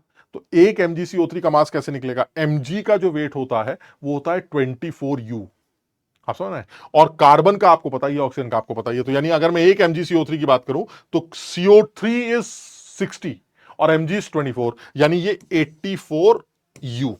यानी एक MgCO3 जो होगा वो 84U होगा। और जब आप इसको ग्राम में लिखेंगे तो कितना आ जाएगा? 1.66 इंटू 10⁻⁻24 ग्राम। सर ये एक है, एक आपको मोलर मास चाहिए सर, ग्राम मॉलिक्यूलर मास, जिसको मोलर मास कहा जाता है। तो आप किससे मल्टीप्लाई करेंगे सर? 1 मोल में कितनी एंटिटीज होंगी, और एंटिटी का नाम आप क्या है सर? एंटिटी का नाम है मैग्नीशियम कार्बोनेट। तो इसका मतलब 1 मोल में कितनी एंटिटीज होंगी? 6.022 इंटू 10⁻23। सर आप इसको मल्टीप्लाई कर लीजिए, सॉल्व कर लीजिए, यही 84U जो है वो 84 ग्राम बन जाएगा। यानी कोई अगर आपसे पूछे कि MgCO3 के एक मॉलिक्यूल का वेट क्या होता है, तो MgCO3 के एक मॉलिक्यूल का वेट जो है वो 84U होता है। और MgCO3 के 1 मोल मॉलिक्यूल्स का वेट क्या होता है? तो MgCO3 के 1 मोल मॉलिक्यूल्स का वेट 84 ग्राम होता है। मतलब U और ग्राम का अंतर है, बाकी नंबर सेम है। कार्बन का 12U 12 ग्राम, पानी का 18U 18 ग्राम, कैल्शियम कार्बोनेट का 100U 100 ग्राम, MgCO3 का 84U 84 ग्राम। बस यू और ग्राम में अंतर क्या है? इन सारी बातों का सिर्फ यही निचोड़ है। अगर ये मेरी आखिरी की 4 लाइनें तुमने याद कर ली तो ये सब बेकार है, सीधे बात ही खत्म। सर एक का यू में और एक मोल का ग्राम में, खत्म। समझ में आई बात? यानी कोई आपसे पूछे कि भाई साहब कैल्शियम कार्बोनेट के 5 मोल का वेट कितना है, तो सर एक मोल का 100 ग्राम होता है, यू नहीं होता, 100 ग्राम होता है, तो 5 मोल का 500 ग्राम, खत्म। लेकिन कोई अगर आपसे पूछे कि कैल्शियम कार्बोनेट के 5 मॉलिक्यूल का वेट क्या होता है, ओ मॉलिक्यूल, एक मॉलिक्यूल का 100 यू, तो 5 मॉलिक्यूल्स का 500 यू। समझो बात को, यानी एक एटम या मॉलिक्यूल या आयन इतने छोटे हैं कि उनके वेट को यू में लिख देते हैं। हाँ, मैं यू को ग्राम में कन्वर्ट करना जानता हूं, 1.6 से मल्टीप्लाई, लेकिन सर वो बड़ा गंदा सा नंबर है। आपने यू में 12 यू बोला, 20 यू बोला, तो जो एक मॉलिक्यूल या एटम है उसका वेट तो यू में, एक मोल होता तो वही वेट ग्राम में लिख दिया जाता। और क्यों होता है ऐसा, वो आपके सामने है कि जब आप इसको मल्टीप्लाई करते हैं तो इन दोनों का जो मल्टीप्लीकेशन है वो 1 आता है। जब आप इन दोनों को आपस में मल्टीप्लाई करते हैं ना, तो ये 1 आता है। तो 12 तो वैसे ही रहेगा, 1 से और मल्टीप्लाई हो जाएगा, 12 आ जाएगा। यानी इनके मल्टीप्लीकेशन से कोई फर्क ही नहीं पड़ता, ये दोनों मल्टीप्लाई होके क्या बन जाते हैं, ये दोनों मल्टीप्लाई होके 1 बन जाते हैं। तो अगर ये दोनों मल्टीप्लाई होके 1 बन गए तो अल्टीमेटली जो 84 है वो तो वैसे ही रहेगा, बस फर्क इतना है सर ये 1 बन गए, ग्राम की यूनिट चल रही है, तो अब ये 84 यू की जगह 84 ग्राम बन जाता है, बस इतना फर्क। क्लियर है? समझ में आ गया? तो ये ग्राम एटॉमिक मास और ग्राम मोलर मास है। इन्हीं को यूज करके जो सबसे ज्यादा इंपॉर्टेंट बात हमें करनी है, जो कि तुम्हें आनी चाहिए, जो कि आगे पूरे फिजिकल केमिस्ट्री में इस्तेमाल होती है, उसको वाई मैप, टी मैप, जी मैप जो बोलना चाहे बोल दीजिए आप, लेकिन इंपॉर्टेंट ये कि इसके अंदर जो जो टर्म्स हैं इंटर कन्वर्जन के, वो आपको क्लियर होने चाहिए। और मैंने तुम हो सकता है इतनी जल्दी तुम ये ना समझ पाए हो, लेकिन मैंने वो सारी चीजें जो है इसके अंदर डिफाइन भी की। अब जैसे एक सेकेंड, ये पहले ये वाला टर्म और कर ले ताकि वो वाई में आप समझना आसान हो जाए। अब इसके बाद एक और टर्म आता है, दैट इज अवोगाड्रोस हाइपोथेसिस। मुझे इस हाइपोथेसिस से बहुत ज्यादा लेना देना नहीं, लेकिन मेरे लिए जो इंपॉर्टेंट है वो ये है कि किसी भी गैस के लिए अगर आप बात करें तो गैस के लिए ये बात बोली गई है कि गैस के जो हाइपोथेसिस है वो यही है कि अगर आप गैसेस के इक्वल वॉल्यूम्स लेके आते हैं under similar pressure and temperature conditions, तो गैसेस की एंटिटीज आपस में बराबर होती हैं। यानी जिस गैस का जो भी सैंपल आप लेके आते हैं, अगर दोनों लोगों के वॉल्यूम भी सेम है, प्रेशर भी सेम है, टेम्परेचर भी सेम है, तो उन दोनों गैस की एंटिटीज सेम होंगी।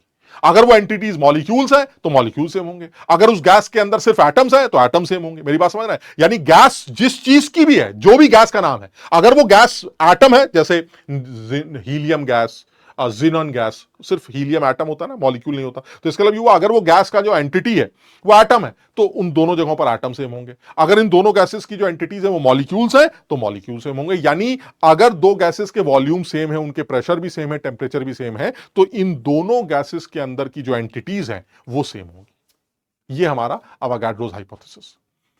इससे ज्यादा इंपॉर्टेंट ये नहीं, इससे ज्यादा इंपॉर्टेंट ये कि अगर मैं किसी भी गैस को लेके आऊं under this condition 0 degree centigrade and 273 kelvin, अगर मेरे पास कोई गैस है 0 डिग्री, ध्यान रखना, एंड 273 केल्विन की बात कर रहे हैं, 0 डिग्री और 273 केल्विन की बात कर रहे हैं 1 एटीएम प्रेशर पर, तो फिर एक मोल गैस का वॉल्यूम जो है वो 22.4 लीटर से निकाला जाता है। कोई भी गैस, ठीक, आइडियल गैस की बात कर रहे हैं। और अगर 0 डिग्री और 273 केल्विन पर आपका प्रेशर गैस का 1 बार लिया गया है तो उसके एक मोल का वॉल्यूम 22.7 लिया जाता है। ये दोनों बातें जो हैं वो जनरल हैं और हमें ध्यान रखनी चाहिए। यानी एक मोल गैस का वॉल्यूम एसटीपी पर अगर 1 एटीएम प्रेशर की कंडीशन है तो 22.4 लीटर होता है, और अगर 1 बार की कंडीशन है तो 22.7 लीटर होता है। अगर सवाल में कुछ भी मेंशन नहीं किया गया है तो हम जनरल सिचुएशन की बात करें तो एसटीपी मॉडर्न फिनोमिना में इसी को कंसीडर किया जाता है, that is 1 bar and 273 kelvin और 0 डिग्री सेंटीग्रेड। क्लियर है? लेकिन फिर भी अगर हमें सवाल में मेंशन किया जाता है तो जनरली वो करता ही है कि 1 एटीएम प्रेशर और 0 डिग्री सेंटीग्रेड की कंडीशन है, तो मैं समझ जाऊंगा कि अगर 1 मोल गैस लेके आओगे तो उसका वॉल्यूम 22.4 लीटर होगा। अगर 10 मोल गैस लेके आओगे तो 22.4 इंटू 10 हो जाएगा। समझ रहे बात को? उसी तरह से अगर 1 बार प्रेशर पर आपकी गैस है और आप उस पर आपने ये पूछा कि 0 डिग्री सेंटीग्रेड पर उसका वॉल्यूम क्या होगा, तो 1 मोल का वॉल्यूम फिर 22.7 लीटर लिया जाएगा। बस इतना फर्क, समझ रहे हो? यानी 1 मोल का वॉल्यूम, गैस का 1 मोल का वॉल्यूम एसटीपी पर if it is 1 ATM 0 degree situation 22.4 litre होगा, और 1 मोल गैस का volume at STP if it is 1 bar 0 degree centigrade situation will be 22.7 litre. अगर कुछ नहीं पता है टेम्परेचर प्रेशर के बारे में तो 180 सॉरी एसटीपी के मतलब यही नीचे वाली सिचुएशन ही कंसीडर की जाती है, दैट इज 22.7 लीटर।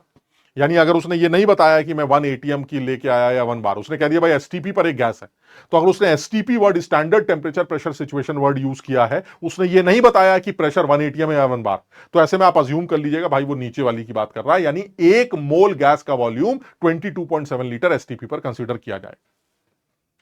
क्लियर?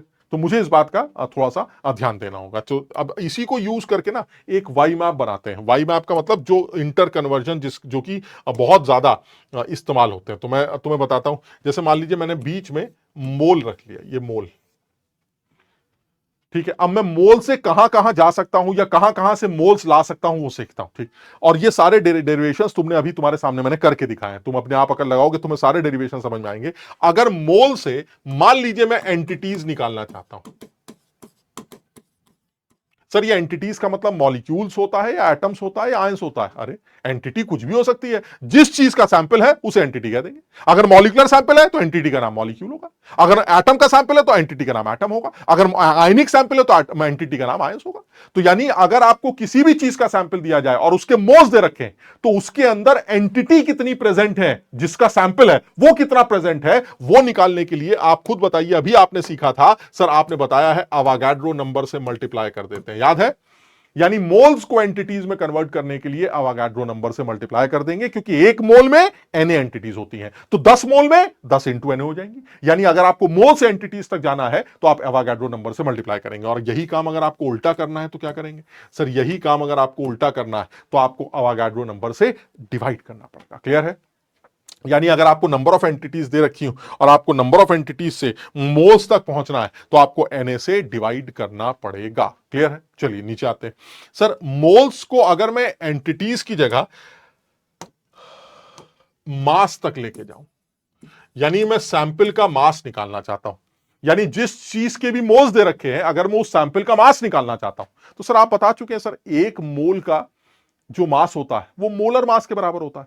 तो अगर 10 मोल है तो उसका मास निकालने के लिए 10 से मल्टीप्लाई कर दीजिएगा। यानी मोल्स को मास तक जाना है तो सर आपको मोलर मास से मल्टीप्लाई करना पड़ेगा। यानी यहां से यहां जाना है तो आपको हर सूरत में मोलर मास से मल्टीप्लाई करना पड़ेगा।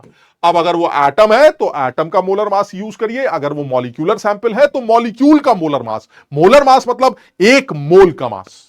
क्लियर है? समझ में आ गया? उल्टा करते हैं। सर अगर मास से मोल्स में आना हो, जो कि बहुत बार करना पड़ता है, हर सवाल में करना पड़ता है, तो आपको उस एंटिटी के मोलर मास से डिवाइड करना पड़ेगा। अगर वो एंटिटी मॉलिक्यूल है तो मॉलिक्यूल के मोलर मास से डिवाइड करना पड़ेगा, अगर वो एटम है तो एटम के मोलर मास से डिवाइड करना पड़ेगा। दैट इज मास ऑफ 1 मोल। आपको ग्राम वाला याद है ना? मोलर मास कौन सा होता है मैं मेंशन कर देता हूं, ग्राम वाला। ग्राम वाला, यू वाला नहीं, ग्राम वाला, ध्यान रखना भाई। और अगर आपको मोल से किसी भी गैस का एसटीपी पर वॉल्यूम निकालना हो तो क्या करेंगे? Volume of gas eight STP. तो अगर आपको किसी भी गैस का वॉल्यूम निकालना हो तो सर अभी आपने बताया था एक मोल का वॉल्यूम 22.7 होता है या 22.4 होता है, वो डिपेंड करता है सिचुएशन क्या है। तो अगर मान लीजिए एक मोल का पता है तो 10 मोल का मल्टीप्लाई कर दीजिए सर। यानी अगर आपको यहां से यहां आना है तो आप क्या करेंगे? सर यहां से यहां आना है तो या तो आप 22.4 से मल्टीप्लाई कर दीजिएगा। ये तब होगा जब 1 एटीएम की सिचुएशन और 0 डिग्री सेंटीग्रेड की सिचुएशन हो, और नहीं तो आप 22.7 से मल्टीप्लाई कर दीजिएगा। ऐसा तब होगा जब 1 बार और 0 डिग्री सेंटीग्रेड की सिचुएशन हो। और अगर आप उल्टा करना चाहते हैं, गैस के वॉल्यूम से मोल्स निकालना चाहते हैं, तो आप डिवाइड कर दीजिएगा। या तो 22.4 से डिवाइड करिएगा, कब? जब 1 एटीएम 0 डिग्री की सिचुएशन दी गई हो, और नहीं तो किससे डिवाइड करेंगे? 22.7 से डिवाइड करेंगे अगर 1 बार और 0 डिग्री की सिचुएशन दी गई हो तो। क्लियर है? यानी कहने का मतलब यह हुआ सर मैं किसी भी सूरत में किसी भी जगह से कहीं पर भी जा सकता हूं अगर मैंने ये वाई मैप याद कर रखा है। समझिए बात। यानी कोई आपको सोते सोते भी उठा के पूछे कि भाई साहब आप बताइए कि मेरे पास एक सैंपल है जिसके मोल्स दे रखे हैं, क्या आप बता सकते हैं कि उसके अंदर कितनी एंटिटीज प्रेजेंट है, तो आप सोते सोते जवाब दे दीजिए कि मोल्स से एंटिटीज जाने के लिए अवोगाड्रो नंबर से मल्टीप्लाई किया जाता है। खड़ा मल्टीप्लाई कर दिया, आंसर आ गया। यानी अगर आपको कोई भी पूछे कैसे भी, तो आपको ये सारे इंटर कन्वर्जन पता होने चाहिए। अगर कोई कहे कि भाई मेरे पास एक सैंपल है, उसका मास दे रखा है, बताओ उसके अंदर गैस का वॉल्यूम कितना है एसटीपी पर, तो उसके मास से सबसे पहले मैं कहूंगा खट से मोल्स के पास, और मास से मोल्स पर आने के लिए क्या करते हैं सर, मोलर मास से डिवाइड कर देते हैं। तो आप उस सैंपल के मोलर मास से डिवाइड करके मोल्स निकाल लाइएगा, और फिर मोल्स को 22.4 से या 22.7 से, और अगर उसने कुछ नहीं बताया है तो 22.7 से, क्योंकि 22.7 इज एक्चुअली एसटीपी, तो आपने 22.7 से मल्टीप्लाई करके उसके वॉल्यूम निकाल लिया। यानी आपको कहीं से भी कहीं जाना हो, यहां से यहां आना है तो पहले यहां से यहां गए, यहां चले गए, यहां से यहां आना है तो पहले यहां से यहां आए, फिर यहां चले गए। आपको ये सारे इंटर कन्वर्जन बिल्कुल जबानी रटे होने चाहिए। जिन बच्चों को भी मोल कॉन्सेप्ट में कमांड हासिल करनी है, और जो बच्चे चाहते हैं कि मोल कॉन्सेप्ट जो है वो हमारा हमेशा सही रहे, तो उसके लिए उनको यही बोला जाता है कि ये जो वाई मैप है, अब वाई इसलिए बोल रहा हूं क्योंकि मैंने वाई जैसा बनाया, ऐसा कोई कलाकारी नहीं है यार। आप इसके दोनों हाथों को फैला देंगे तो ये टी मैप बन जाएगा, टी मैप ऐसे करके। तो ये कोई नाम नहीं है, बस ये कि तुम्हें ये याद दिलवाना चाह रहा हूं मैं कि ये वाई मैप एकदम दिमाग में ठूसा होना चाहिए। क्लियर? तसल्ली से पहले इतनी बातें, और मैंने आज की क्लास में यही तुमको सिखाने की कोशिश की है कि ये सारे डेरिवेशंस तुम्हें मैंने याद करवाए। ये कोई भी इंटर कन्वर्जन तुम्हें देखा, अभी मैंने डेफिनेशन से क्या बताया था कि Na के बराबर अगर कोई भी चीज है तो वो 1 मोल बोली जाएगी डेफिनेशन से, और मैंने प्रूफ करके दिखाया था। Na के बराबर क्या निकल के आए थे सर, कार्बन के नंबर ऑफ एटम्स। तो इसका मतलब ये हुआ कि अगर Na है तो 1 मोल है, तो 10 मोल के लिए 10 Na। ये सारे फॉर्मूले अभी आपको डिराइव करके दिखाया मैंने। तो ये सारे फॉर्मूले डेरिवेशंस तो ठीक है, लेकिन उससे ज्यादा जरूरी है कि मुझे ये फॉर्मूले बिल्कुल अच्छी तरह से याद होने चाहिए, क्योंकि अगर ये फॉर्मूले मुझे याद होंगे तो सवाल करना मेरे लिए आसान रहेगा। क्लियर है? समझ में आ गया? चलिए सर, और आगे बात करते हैं, नेक्स्ट स्टेप पर चलते हैं। नेक्स्ट स्टेप में जैसे कुछ सवालों की बात करते हैं। मान लीजिए जैसे एक सवाल ये ले लेते हैं। अब देखो फिर वही सवाल तो सारे हैं ही, अब इनको तो करना ही है, अब आने तो चाहिए ही हमें सारे के सारे।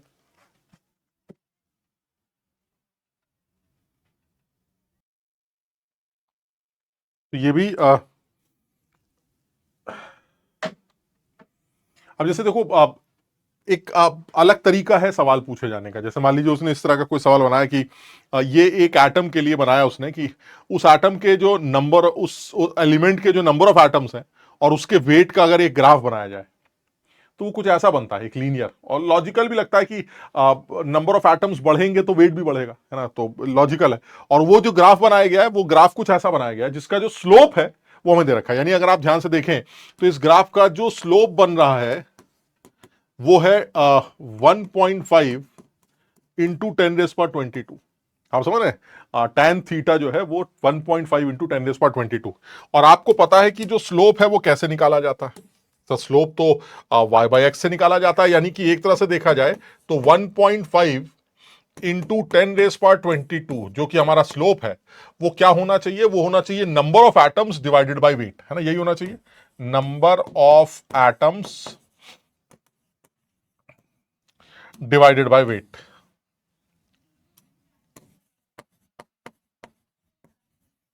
ये वेट इन ग्राम्स।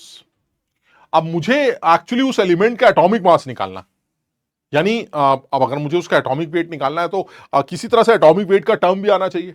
तो अब एटॉमिक वेट का टर्म कहां से निकल के आएगा वो यहां समझते हैं। तो जरा समझो, नंबर ऑफ एटम्स को आप क्या लिख सकते हैं? सोचो ऐसे ही, नंबर ऑफ एटम्स को क्या लिख सकता हूं? नंबर ऑफ एटम्स को मोल्स के टर्म्स में अगर मैं लिखना चाहूं तो नंबर ऑफ एटम्स को लिख सकता हूं मोल्स, एटम्स मतलब वही एंटिटीज, तो वो होगा moles into Avogadro number, that is an. ये नंबर ऑफ एटम्स हो जाएंगे। अभी तुमने वाई मैप देखा था कि अगर आपको कभी भी नंबर ऑफ एंटिटीज चाहिए तो मोल्स को अवोगाड्रो नंबर से मल्टीप्लाई कर देते हैं। और वेट को कैसे लिख सकते हैं सर? वेट को लिख सकते हैं आप मोल्स, वेट, मोल से वेट कैसे निकलता है? Moles into molar mass.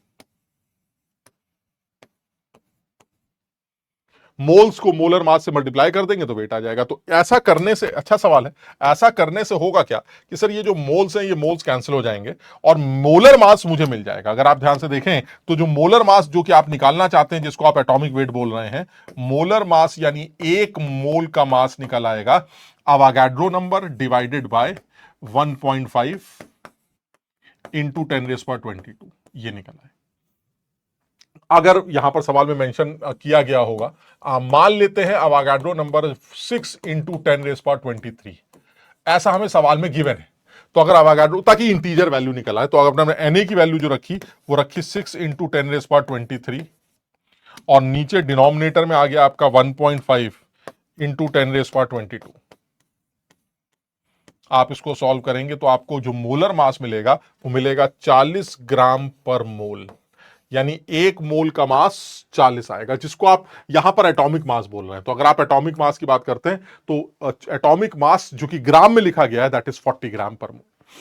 अगर आप एक एटम के मास की बात करते हैं तो दैट इज 40 यू। तो अगर आप एक एटम की बात कर रहे हैं तो 40 यू, एक मोल की बात कर रहे हैं तो 40 ग्राम।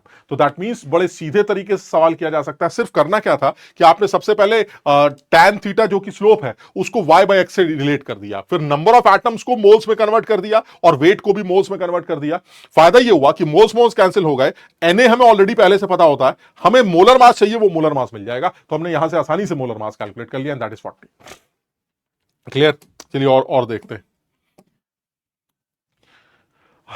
Dopamine is neurotransmitter, a molecule that serves to transmit message in the brain. The chemical, इस सवाल को लाने का एक पर्पस है यार, ये जो सवाल मैंने लिया, इस सवाल को लाने का पर्पस ये कि मैंने देखा है कि जेई के मेंस लेवल पर अगर मैं देखूं तो ये बड़े कॉमन से सवाल हैं जो इस तरह से वो पूछ रहा है। आप समझ रहे हैं, इस तरह से नाम दे देगा किसी कंपाउंड का, उसका गंदा सा स्ट्रक्चर बना देगा या फिर मॉलिक्यूलर फॉर्मूला लिख के दे देगा। तो ये सवाल जनरल सवाल है जो पूछा जा रहा है। तो कहना क्या चाह रहा है कि डोपामीन, हमारे पास एक आदमी है जिसका फॉर्मूला उसने मुझे दे रखा है, यानी इसका जो फॉर्मूला है वो ऑलरेडी सवाल में गिवन है। इसका जो फॉर्मूला बनाया गया है वो ये C8H11O2N, ये इसका फॉर्मूला। और वो हमसे जानना क्या चाहता है, वो जानना चाहता है कि how many moles are there in 1 gram of dopamine. क्या मतलब हुआ सर, अगर 1 ग्राम डोपामीन लेके आएंगे तो उसके अंदर मोल्स कितने होंगे, यानी वेट से मोल निकालने हैं सर। तो अगर आपको वेट से मोल की तरफ जाना है तो आपको मोलर मास से डिवाइड करना पड़ेगा सर। तो आपको डोपामीन का मोलर मास पता होना चाहिए। खत्म हो गया सवाल। तो अगर मैं डोपामीन का मोलर मास निकाल लूं, यानी नंबर ऑफ मोल्स निकालने के लिए गिवन मास या गिवन वेट जो भी आपको सवाल में दे रखा है, given weight divided by molar mass, divided by molar mass, बस खत्म हो गया। तो अब आपको मोलर मास पता करना है डोपामीन का। सर अभी निकाल लेते हैं। चलिए, गिवन वेट कितना दे रखा है, 1 ग्राम, 1 ग्राम, और मोलर मास कितना होगा सर, 1 मोल का मास मैं अभी कैलकुलेट कर लेता हूं। चलिए निकालते हैं कितना आएगा। सर एक तो 8 कार्बन है, तो 8 कार्बन का 12 इंटू 8 सर 96 हो गया, बहुत अच्छा। प्लस 11 हाइड्रोजन है तो 11 ही होगा, ऑक्सीजन 2 है तो 32 होना चाहिए, और नाइट्रोजन 1 है तो 14 होना चाहिए। सर इतने ग्राम जो है वो आपका मोलर मास होना चाहिए। आपने डिवाइड कर दिया, आपको नंबर ऑफ मोल्स पता चल जाएंगे, सॉल्व कर लीजिएगा, आंसर आ जाएगा। सो दिस इज, अब इस सवाल को पूछे जाने का पर्पस क्या है सर, इस सवाल को पूछे जाने का पर्पस वही है जो आजकल जेई कर रहा है, and that is calculation length. आप समझ रहे बात को? तो 96 प्लस 11 प्लस 32 प्लस 14, तो 4 2 6 और 1 7 और 6 13, एक आ गया, 2 3 2 5 6 और 9 6 15।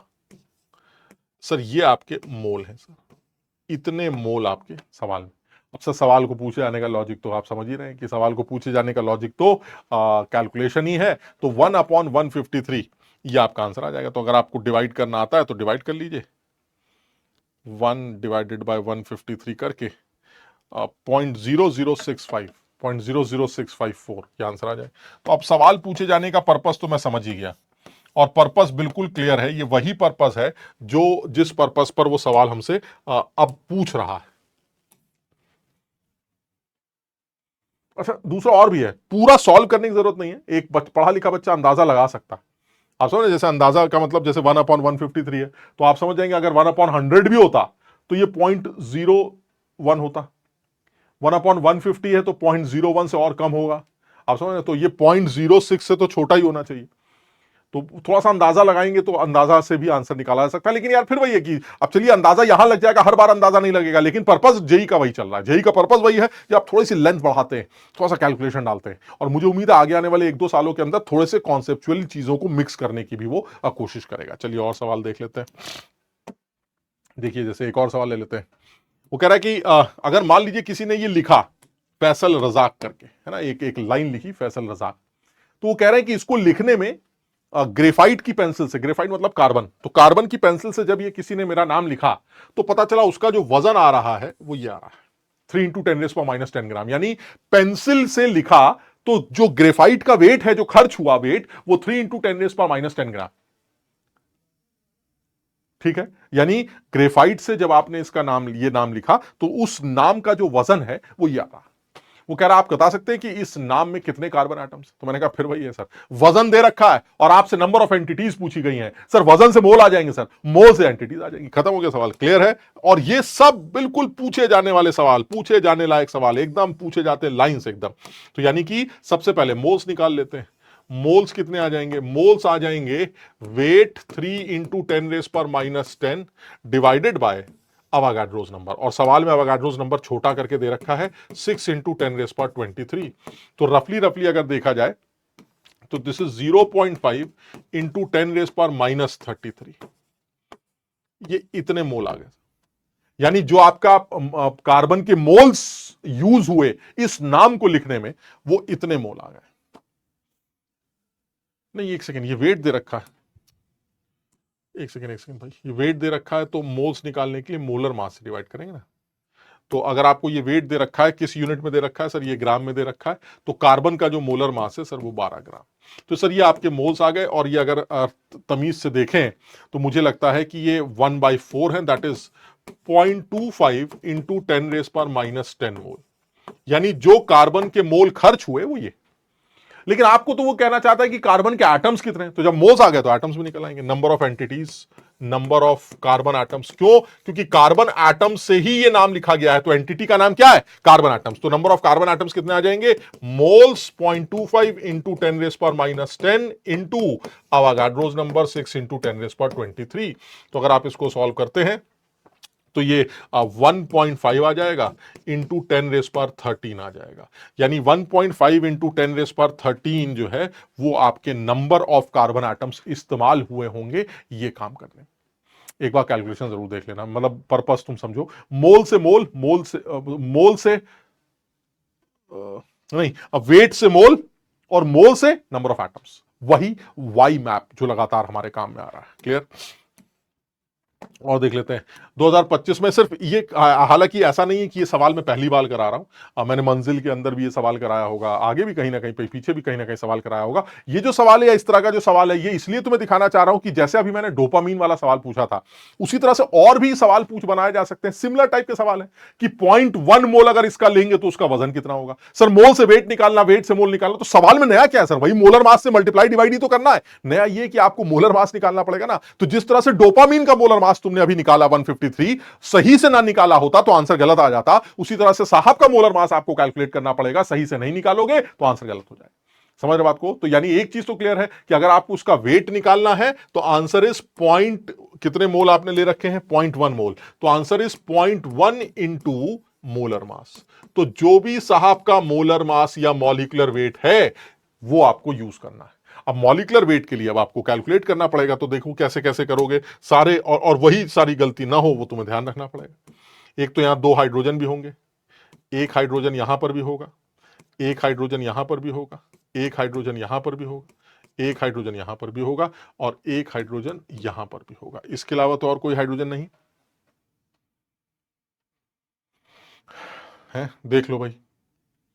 तो यानी कुल मिला के देखें तो कार्बन कितने हैं सर? अगर आप इसका मॉलिक्यूलर फॉर्मूला लिखना चाहते हैं तो कार्बन 1 2 3 4 5 6 7 8 9। सर 9 तो कार्बन है पहली बात। अच्छा, ऑक्सीजन कितने हैं? पहले हाइड्रोजन देख लेते हैं। तो हाइड्रोजन एक ही हो जाएगा, है ना? 3 4 5 6 7 8 9, 9 हाइड्रोजन हो गए। ऑक्सीजन कितने हो जाएंगे? 1 2 3, ये वाला हाइड्रोजन काउंट किया कि नहीं पता नहीं, एक बार देख लेते। 3, 3 और 1 4, 5 6 7 8 9 10, 10 है भाई साहब, 10।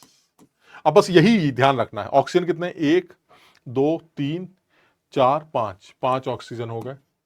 और नाइट्रोजन कितना है, नाइट्रोजन आपका 1 है। और फ्लोरीन कितना है, फ्लोरीन आपका 1 है। ये एक कंपाउंड है हमारा एंटीवायरल कंपाउंड, ठीक। अगर आप इसका मॉलिक्यूलर फॉर्मूला निकालते हैं तो फॉर्मूला कितना आएगा, 12 × 9, 108 ये हो गए, 10 ये हो गए, 80 ऑक्सीजन के हो गए, 14 नाइट्रोजन के हो गए, और फ्लोरीन है तो ये आपका 19 हो गया। तो 8 4 12, हमें लग रहा है फिर कुछ छूट गया है। आयोडीन छूट गया है भाई, एक आयोडीन छूट गया। ये बड़ा झंझट है। सवाल तुम समझ रहे हो क्यों पूछा गया? सवाल इसलिए पूछा गया ताकि कुछ गड़बड़ हो। तो 127 और आ गया। अब जोड़ते हैं तो 8 4 12, 12 और 9 21, 21 और 7 फिर कुछ छूट गया, 21 और 7 28, 2 2 और 1 3, 8 3 11, 1 12, 13 2 15, कुछ छूट गया है भाई। कार्बन देखो जरा, कुछ और छूट तो नहीं छूट गया? नाइट्रोजन 2 थे, देख लीजिए आप, 2 नाइट्रोजन, सब गड़बड़ है। आप समझ रहे, ये थोड़ा सा ध्यान देना पड़ेगा। तो जब आप थोड़ा सही से करेंगे तो गलती नहीं करेंगे, तो ये चीज ध्यान देनी चाहिए, ठीक है ना। तो खैर, तो ये हो जाएगा नाइट्रोजन का 28। अब आप जब जोड़ेंगे तो सही से जोड़ेंगे और ये आ जाएगा 372, यानी जो मोलर मास आ रहा है वो 372 आ रहा है। तो आंसर क्या आ जाएगा? आंसर आ जाएगा 0.1 × 372, तो यानी कि 37.2। और अगर आप 10⁻⁻1 के फॉर्म में लिखेंगे तो 372 × 10⁻⁻1 ग्राम्स। मतलब मैं ये बताना चाह रहा हूँ कि ये जो सवाल है, मतलब मैंने जब ये पहली बार किया था तब भी मुझसे गलत हुआ था। मैंने एक आध हाइड्रोजन वाइड्रोजन छोड़ दिए थे। आज मैंने हाइड्रोजन पे कंसंट्रेट किया तो नाइट्रोजन छोड़ दिया। तो ये तुम समझो सवाल पूछने का लॉजिक क्या है। सवाल पूछना, चलो ठीक है, हम शायद उतना बहुत कैजुअली सवाल सॉल्व कर रहे थे, हमें ये लग रहा था बच्चे अपने आप ध्यान से करेंगे, बट फिर भी कोई बच्चा भी तो गलती कर ही सकता है ना। आप समझ रहे हैं? तो इस बात का ध्यान रखना कि हमें ये चीजें क्लियर होनी चाहिए। और ये पर्पस क्या है? पर्पस ये कि हमें एक चीज क्लियर है कि सर सवाल वही है सर, मोल से वेट, वेट से मोल, और इस तरह के तमाम सवाल जो है। और मैं ये दुनिया भर के पीवाईक्यूज कराने के लिए ये हमने बैच स्टार्ट नहीं किया है। हम तुम्हें सिर्फ ये बताना चाह रहे हैं कि आपको वो फॉर्मूले, वो वाई मैप एकदम क्लियर होना चाहिए। समझ लो ना। चलिए और सवाल देख लेते हैं। ये देखिए, एक और सवाल देख लेते हैं।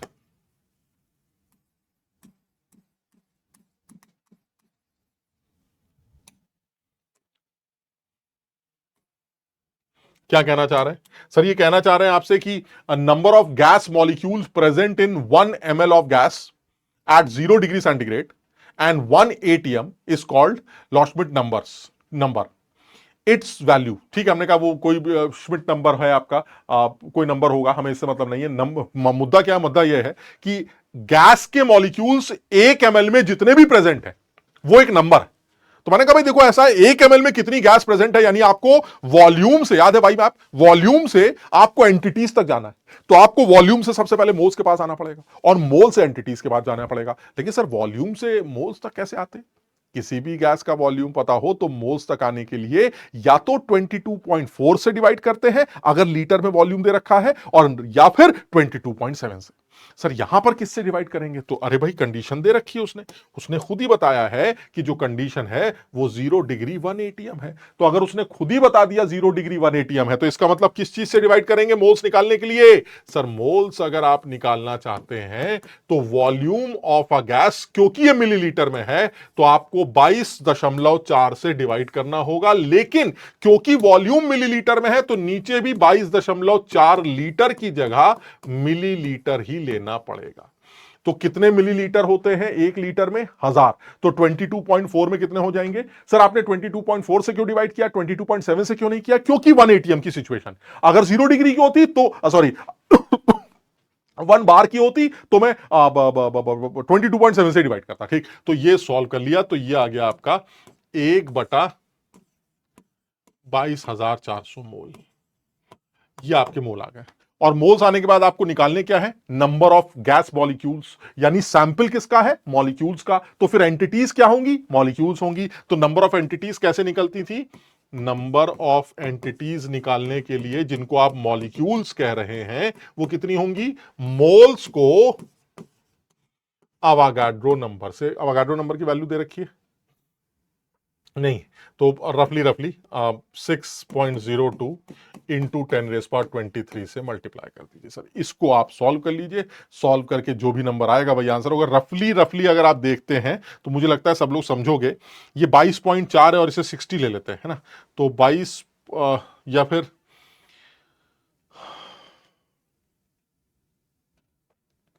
अब देखो सॉल्व कैसे करेंगे, तो सॉल्व ऐसे कर लेते हैं, 60200 इंटू 10⁻20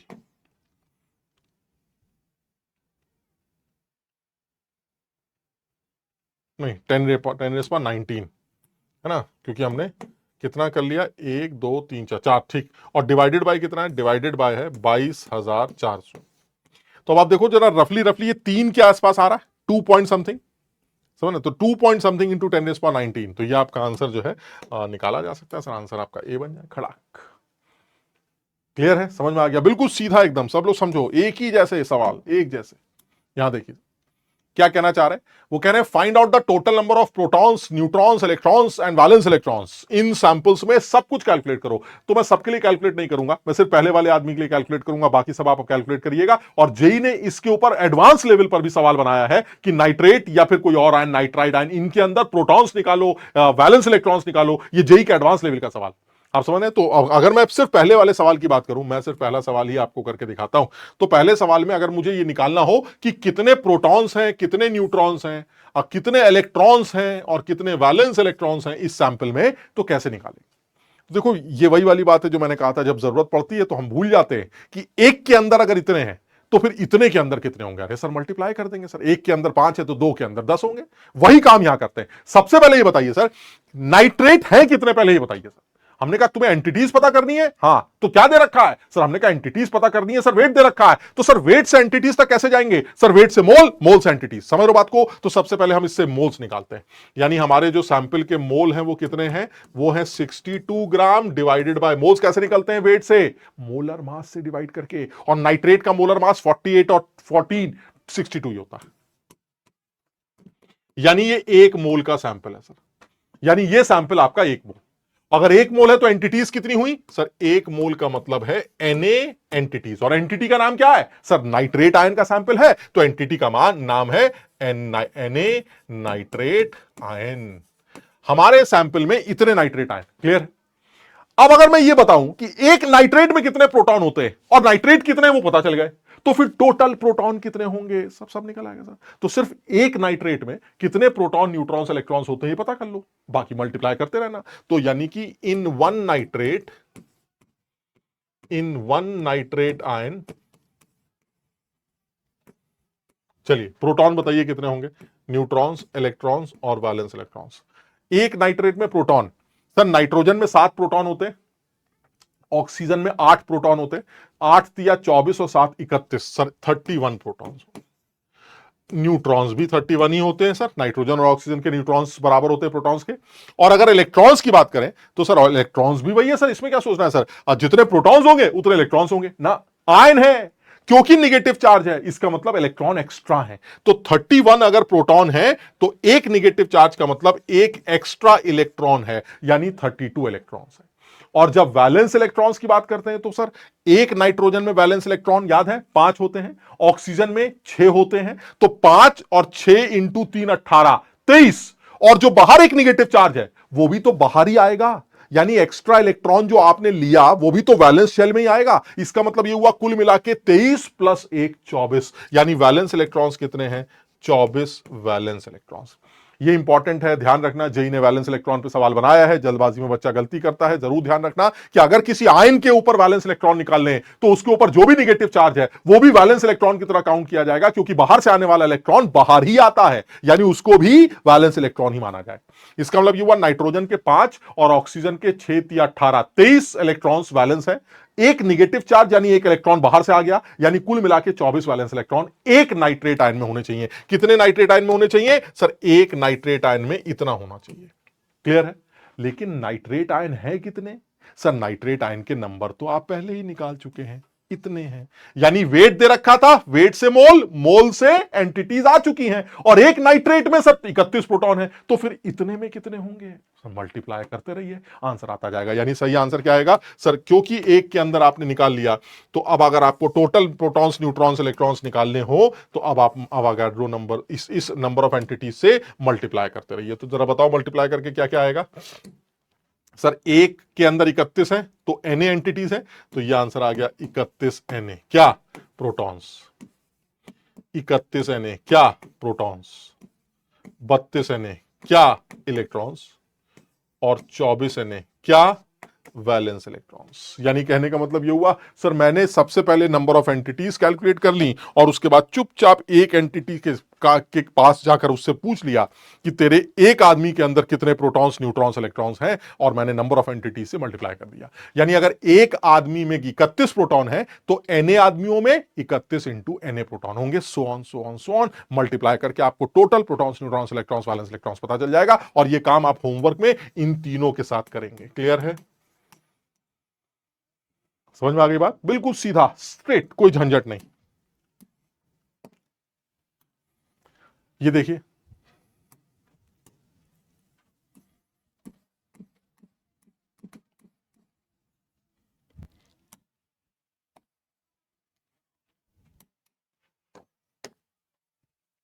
क्या जानना चाह रहे हैं?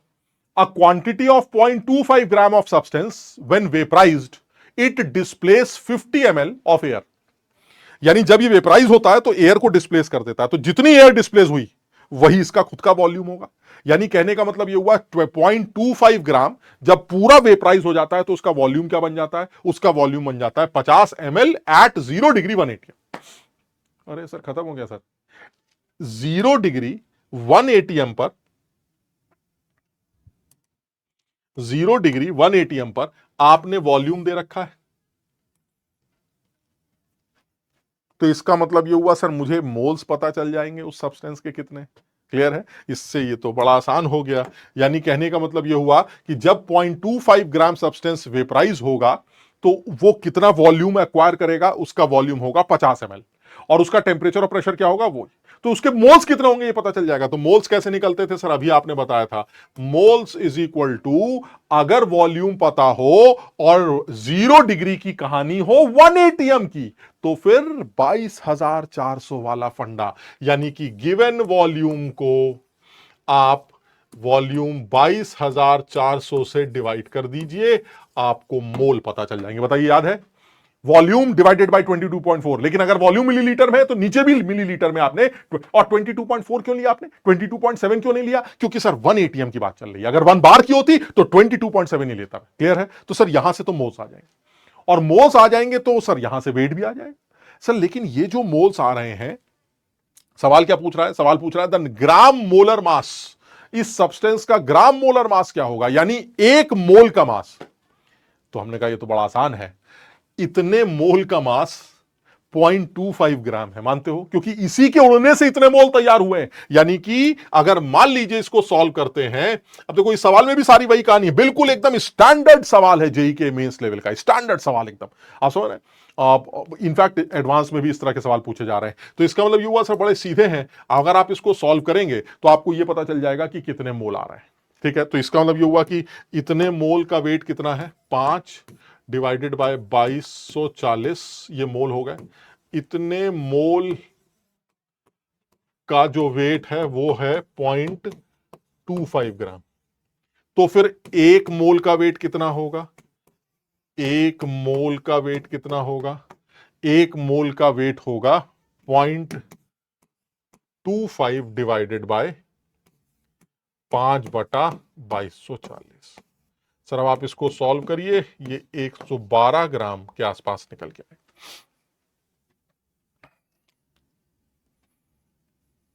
क्लियर है? यानी अगर इतने मोल का वेट 0.25 है, क्योंकि 0.25 के उड़ने से इतने मोल बने, तो इतने मोल का वेट अगर 0.25 है तो 1 मोल का वेट क्या होगा? और 1 मोल के वेट को ही क्या कहते हैं? सर इसी को तो मोलर मास कहते हैं। दिस इज मोलर मास, और वही तो आपको निकालना है ग्राम मॉलिक्यूलर वेट। क्या होता है ग्राम मॉलिक्यूलर वेट? मोल का वेट, एक मोल का। और आंसर क्या आ जाएगा? 112।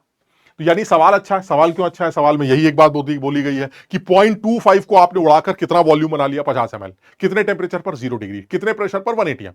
इसका मतलब ये हुआ जो गैस है वो इस टाइम पर किस सिचुएशन में? 50 ml, 0 डिग्री, 180 एम। तो उसके मोल आ जाएंगे। लेकिन ये मोल कितने वेट की वजह से आए? सर ये 0.25 के उड़ने से आए। तो फिर 1 मोल का वेट क्या होगा? तो सर 0.25 का वेट अगर इतना है, मतलब 0.25 का वेट अगर 0.25 वेट के अगर इतने मोल्स बनते हैं, तो एक मोल का वेट के यूनिटरी मेथड लगाकर आप एक मोल का वेट निकाल सकते हैं, और एक मोल के वेट को ही मोलर मास कहा जाता है। क्लियर है?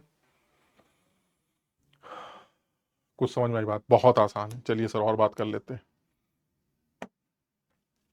यहां देखिए क्या कह रहे हैं।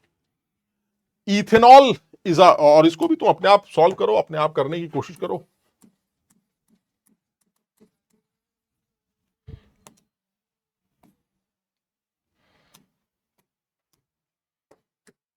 Ethanol is a substance which is commonly called alcohol. अच्छा, the density of liquid alcohol is 0.8। ये तो सारी दुनिया जानती है कि इथेनॉल को ही अल्कोहल कहते हैं। लेकिन समझो बात को, अल्कोहल तो एक फैमिली है।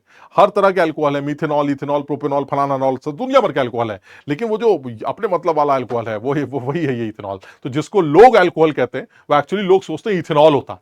जबकि अल्कोहल तो एक फैमिली है जिसमें बहुत सारे अल्कोहल आते हैं। तो वो कह रहा है कि commonly it is known as alcohol. ठीक। तो इथेनॉल हम जानते हैं। इथेनॉल का अगर आपको फॉर्मूला भी चाहिए हो तो मेरे ख्याल से बहुत सारे बच्चे समझते भी होंगे। Ethanol is C2H5OH।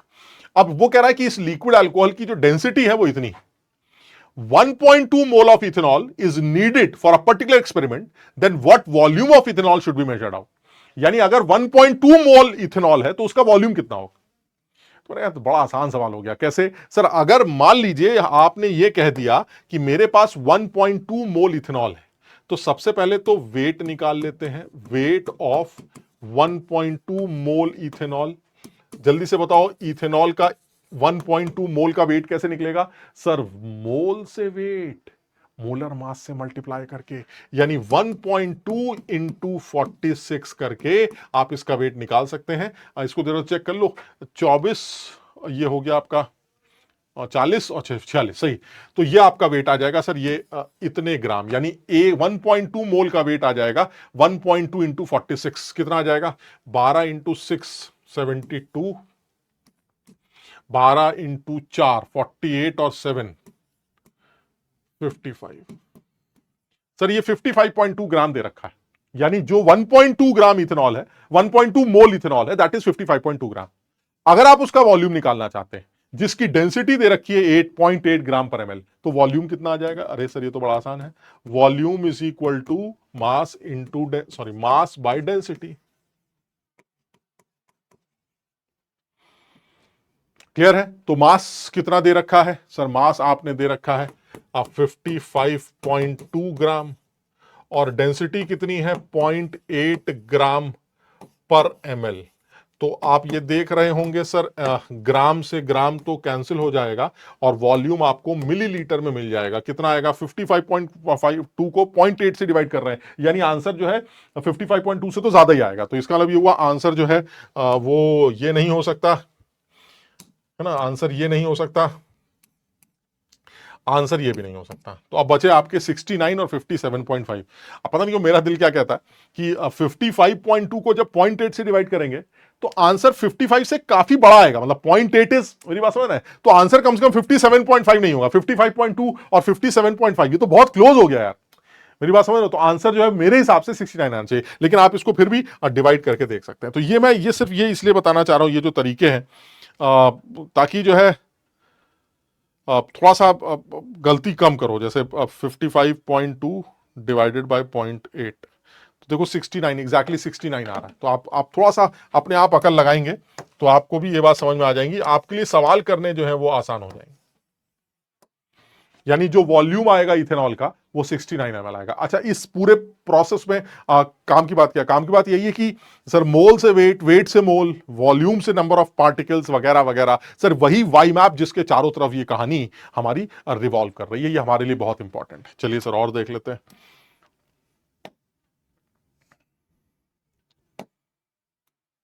एक और सवाल ले लेते हैं।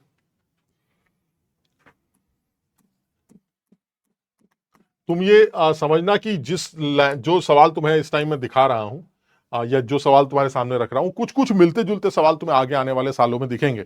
आप समझिए, उसका रीजन ये है क्योंकि मैंने जानबूझ के मंजिल में भी ये वाले सवाल नहीं करे कभी, क्लास में भी इवन ये वाले सवाल कभी नहीं कराए। लेकिन जो ट्रेंड मैंने ऑब्जर्व किया है पिछले 1-2 सालों के अंदर, या इस साल खास तौर पर जो 2026 का पेपर आया है, उससे मुझे समझ में आ रहा है कि अब मुझे जो है इन चीजों पर और फोकस करवाना है बच्चों को कि सवाल की लैंग्वेज पर भी थोड़ा सा कॉन्सेंट्रेट करो। बिकॉज अब हर बार सवाल के कैलकुलेशन ही लेंदी हो वो जरूरी नहीं, कई बार लैंग्वेज से भी बच्चा सवाल फंस रहा है। तो इस साल के पेपर को देखकर ऐसा लगता है कि नहीं, मुझे अब इन बातों पर भी ध्यान देना है। हालांकि सवालों की लेंथ तुम देख रहे थे, सीधे सीधे मल्टीप्लीकेशन डिवीजन चल रहा है, बट फिर भी लैंग्वेज पर भी कॉन्सेंट्रेट करना। अब जैसे यहां पर भी है सर, सवाल की लैंग्वेज अजीब सी लगती है कि ऐसा ना सवाल छोड़ा है हम, गंदा सा लग रहा है, बट है ये सिंपल मोल कॉन्सेप्ट का, एक एक लाइन के सवाल है सर। अब देखिए क्या कह रहा है, the most abundant element dissolved in sea water is chlorine at a concentration of 19। अब देखिए आप, जो कॉन्सेंट्रेशन इन्होंने प्रोवाइड किया हमें,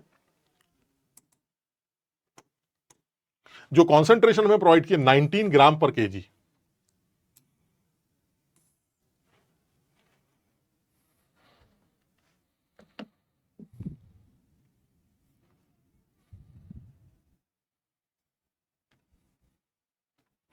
जो कॉन्सेंट्रेशन प्रोवाइड की गई है वो 19 ग्राम पर केजी, यानी 1 केजी सी वाटर होगा तो उसमें 19 ग्राम जो है वो क्लोरीन होगी। ये इसका ये मतलब, 1 केजी के सी वाटर में 19 ग्राम, यानी कि अगर मैं इसको लिखना भी चाहूं तो कैसे लिख सकता हूं, 19 ग्राम क्लोरीन इन 1 केजी सी वाटर। ठीक है। अब वो कह रहा है कि अगर मैं आपसे ये कहूं कि अर्थ का पूरा सी वाटर जो है वो इतना है, ठीक है, पता नहीं उन्होंने कैसे निकाला है, लेकिन ठीक है, अर्थ का जो पूरा सी वाटर है वो 1.4 इंटू 10⁻21 लीटर, और उस अर्थ के सी वाटर की जो डेंसिटी है वो 1 ग्राम पर एमएल है। इसका मतलब ये हुआ 1 एमएल का वेट 1 ग्राम है, यानी 1 लीटर का वेट 1 किलो होगा।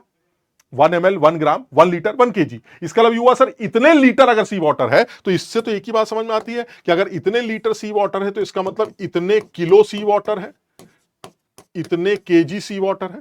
समझ रहे हो बात को, यानी टोटल सी वाटर अर्थ पर इतना है। क्लियर है?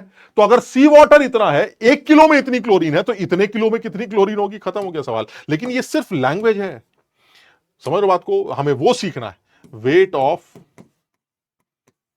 क्लोरीन इन 1.4 इंटू 10⁻21 केजी वाटर कितना होगा सर, वो आ जाएगा 1.4 इंटू 10⁻21 इंटू 19।